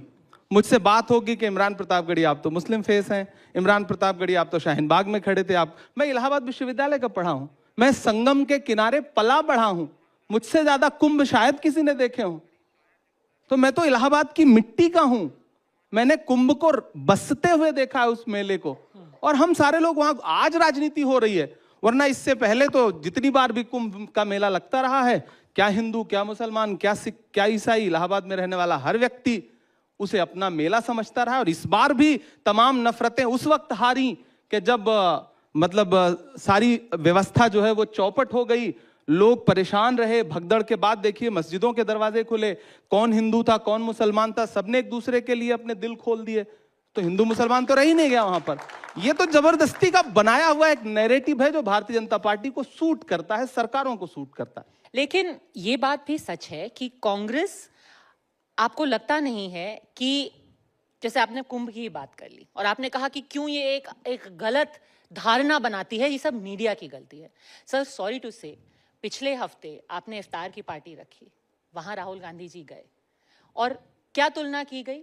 1.5 महीना कुंभ चला, नहीं गए ना वो इफ्तार पार्टी में गए। तुलना किसने की? सभी एक आम जनमानस भी से सवाल क्यों किया तुलना? तुलना राहुल गांधी इससे पहले जब केदारनाथ गए तब तो आपने उनको हिंदू हृदय सम्राट का खिताब नहीं दिया। इससे पहले जब वो हजारों सीढ़ियां चढ़ करके वैष्णो देवी जी के दर्शन करने गए तब किसी ने उनको हिंदू हृदय सम्राट का खिताब नहीं दिया। आज जो इमरान प्रतापगढ़ी के घर पे इफ्तार करने चले आए तो आपने तुलना करनी शुरू कर दी। क्यों की? मीडिया ही तो तुलना कर रहा है ना, भाजपा ही तो तुलना कर रही है ना। तो भारतीय जनता पार्टी जब इस तरह की तुलना देश के सामने रखती है अपना राजनीतिक फायदा लेने के लिए, तब उस समय मीडिया जो है अपना दायित्व तो क्यों नहीं निभाता? सर, आपको लगता नहीं है कि अगर, चलिए आप लोग 60 करोड़ का वो जो आंकड़ा है वो नहीं मानते हैं, 66 करोड़ का, मैं कह रही हूं कि वहां पे अगर 2 लोग भी गए, 1.5 महीना चला महाकुंभ, चलिए वो 144 साल वाला नहीं था, वो हर 12 साल वाला ही सही, लेकिन जब केदारनाथ गए, वो वैष्णो देवी गए, सबने उनकी सराहना की। वही थे जिन्होंने आकर के ये भी कहा था कि मैं जनेऊधारी ब्राह्मण हूं, किसी ने उनको ऐसा बोला नहीं था कहने के लिए। लेकिन अब अगर 1.5 महीना कुंभ का रुख नहीं कर पाते हैं और कोई नेता ये बोल देता है कि कुंभ में जाकर के गरीबी नहीं मिटती, और फिर इफ्तार के मौके पर एक हफ्ते में 2-2, 3-3 इफ्तार आपके नेता जाते हैं, तो आम आदमी, मैं कह रही हूं वो 2 आदमी जो उस दिन प्रयागराज में थे, वो भी ये सवाल तो पूछेंगे ना। सवाल तो बिल्कुल पूछना चाहिए कि मोहन भागवत जी गए थे कुंभ में? उम्मीद है आरएसएस आपका जवाब देगी। नहीं, आप बताइए गए थे कि नहीं? आपको तो हमसे ज्यादा आप जागरूक हैं, आप मीडिया का हिस्सा हैं, तो जाहिर सी बात है आप आरएसएस के कई नेता गए थे। नहीं, मोहन भागवत जी गए थे कि कांग्रेस के भी कई नेता गए थे। दिग्विजय सिंह जी गए थे, उनकी फोटो भी आपको दिखी होगी। डीके शिव कुमार जी गए थे और उनका विरोध हुआ। उनके बाद तो किसने विरोध किया? कांग्रेस पार्टी ने विरोध किया। किसने? आपके नेता ने कर्नाटक में। मुझे एक नेता का नाम बता दीजिए, कर्नाटक में किस नेता ने विरोध किया? यही नैरेटिव है जो भाजपा का नैरेटिव है जिसमें मीडिया साथ देती है। मुझे एक नेता का नाम बता दीजिए। किसी नेता की मजाल नहीं है। मैं इमरान प्रतापगढ़ी हूं, मेरी बात सुनिए, मैं इमरान प्रतापगढ़ी हूं, मैं अफ्तार करूंगा, मैं नमाज पढ़ने जाऊंगा, मैं उम्रा करने जाऊंगा, मैं हज करने जाऊंगा। कांग्रेस पार्टी का कोई नेता मेरा विरोध नहीं करेगा। कोई केदारनाथ जाए, कोई वैष्णो देवी के पास जाए, कोई गंगा में स्नान करने जाए, किसने आज तक, कौन विरोध करता है? कैसी बात? यही तो सबसे बड़ा झूठ है जो परोसा जाता है। डीके शिव कुमार जी का किसने विरोध किया? बड़े गर्व के साथ उन्होंने स्नान किया, उनकी तस्वीरें देश के सामने आई। दिग्विजय सिंह, जिस पर भारतीय जनता पार्टी क्या क्या आरोप नहीं लगाती, वो गए, उन्होंने स्नान किया। मुझे बताइए, नीतीश कुमार जी गए थे? नहीं गए थे। भाजपा ने उनसे सवाल पूछा कि आप मेरे सहयोगी हो, आप हमारे साथ सत्ता में हो, आप क्यों नहीं कुंभ नहाने के लिए? चंद्रबाबू नायडू जी गए थे? लेकिन चंद्रबाबू नायडू और नीतीश कुमार में फर्क ये है कि उनके पार्टी के अध्यक्ष ने ये नहीं कहा कि कुंभ में नहाने से गरीबी नहीं मिटेगी। फर्क सिर्फ इतना। दरअसल उन दोनों के पार्टी के अध्यक्ष दलित नहीं है। मल्लिकार्जुन खड़गे जी अगर कोई बात कह रहे हैं तो वो उनकी एक सदियों की, इस देश के दलितों की सदियों की एक पीड़ा है। उस पीड़ा को आप राजनीति से नहीं जोड़ सकती, उसको आपको सामाजिक तरीके से टैकल करना पड़ेगा। इस देश में अभी रणदीप सुरजेवाला जी जो बात कह रहे थे, हजारों सालों की एक पीड़ा है जिसको मल्लिकार्जुन जी खड़गे जी कह रहे हैं, तो उसे आप राजनीतिक चश्मे से मत देखिए। उनकी पूरी एक नस्ल ने जो झेला है उसको किसी राजनीति से हल नहीं किया जा सकता, उसको सामाजिक सुधार से हल किया जा सकता है, और उसको, उस सवाल को सबको फेस करना पड़ेगा। एकदम स्वाभाविक सी बात है, पहली बात। दूसरी बात, राहुल गांधी जी ने ऐसी कोई बात कही है क्या? प्रियंका गांधी जी ने गंगा यात्रा की थी, गंगा की बेटी का खिताब आप ही मीडिया वालों ने उनको दिया था, उन्होंने यात्रा की थी। आपने कभी उनको जो है मतलब आस्था से फिर उसको क्यों नहीं जोड़ा? भाजपा का कोई एक नेता कहीं डुबकी लगा ले तो आप उसको आस्था का महान केंद्र बताने लगते हैं। कांग्रेस का आदमी कितनी भी आस्था प्रकट कर ले, आपको लगता है कि नहीं ये तो ढोंग कर रहा है। राहुल गांधी जी मंदिर में जाकर के, महाकाल के दर्शन करने जाकर के, शिव से बड़ा भक्त, शिव का सबसे बड़ा भक्त, महाकाल के सबसे बड़े भक्त राहुल गांधी जी हैं, वो हमेशा शिव भगवान की बात करते हैं, तब तो आप उनको हिंदू हृदय सम्राट नहीं बताते हैं। ये जो मतलब, यही मैं कहता हूं ना, ये दोहरा व्यक्तित्व है मीडिया का, जो हमेशा कांग्रेस के साथ खेलती है मीडिया। मेरा ये आपके सामने विरोध में दर्ज करा रहा हूं जी। ठीक है, तो अगर आप कह रहे हैं कि समाज में अब इस तरीके की कटुता बन रही है, तो एक सामाजिक आईने में आप इसको कैसे देखते हैं, इसको कैसे बयां करेंगे? आप इसके बारे में जब सोचते हैं कि आखिर हो क्या रहा है, क्योंकि हम ये भी कह रहे हैं कि मैं शायर इमरान, इसको जब आप ऑब्जर्व करते हैं तो आप इसके बारे में क्या सोचते हैं? मैं दुखी होता हूं। मैं शायर हूं तो जाहिर सी बात है कि किसी भी आम इंसान से ज्यादा संवेदनशील होता है कवि और शायर। कोई भी किसी भी कला से जुड़ा हुआ व्यक्ति हो, ज्यादा संवेदनशील होगा। मैं दुखी होता हूं इस तरह के आरोप देख करके, इस तरह की बातें सुन के, कि जब सत्ता के शीर्ष पर बैठे हुए लोग जिस तरह की भाषा का इस्तेमाल कर रहे हैं चंद राजनीतिक फायदे के लिए, थोड़े से वोट बढ़ जाएंगे, जिस तरह की भाषा का इस्तेमाल कर रहे हैं, वो शर्मनाक है और वो आने वाली पीढ़ी को बहुत नुकसान देगी। इस बात, सत्ता में जब आप बैठते हैं तो आप किसी धर्म के नहीं रह जाते हैं। जब मैं देश के संविधान की शपथ लेता हूं देश की संसद में खड़ा होकर के, तो मैं भले ही मुसलमान हूं, लेकिन जब मैं राजतंत्र मेरे हाथ में आएगा तो उस वक्त मेरा दायित्व तो होगा कि क्या हिंदू, क्या मुसलमान, क्या सिख, क्या ईसाई, क्या दलित, क्या बौद्ध, क्या पारसी, क्या किसी भी धर्म का हो, किसी भी समाज का हो, मेरे लिए समान है वो।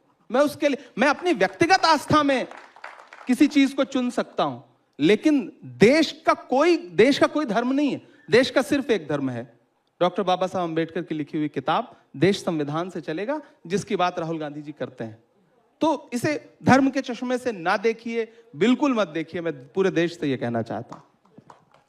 आज जब रमजान के महीने में और होली के आसपास जब बात हुई थी गुजिया और सेवइयों की, क्यों लगता है आपको ऐसा माहौल क्यों बना है?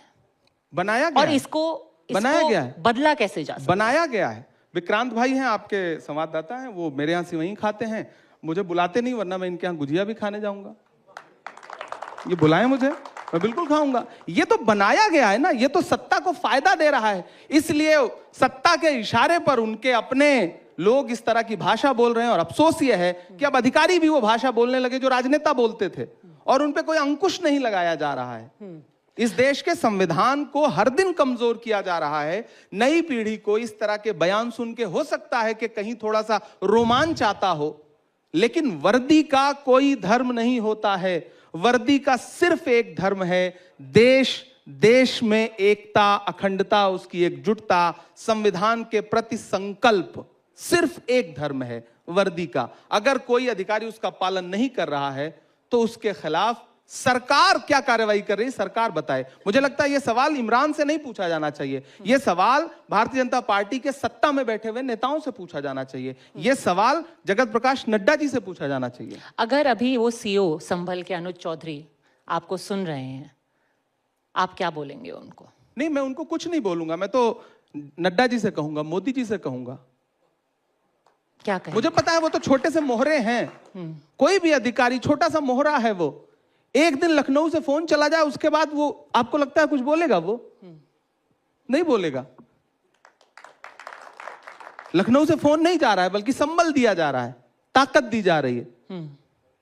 और फिर मुझे लगता है कि जिस दिन दिल्ली से फोन चला जाए लखनऊ, तो फिर लखनऊ फोन कर देगा उसको।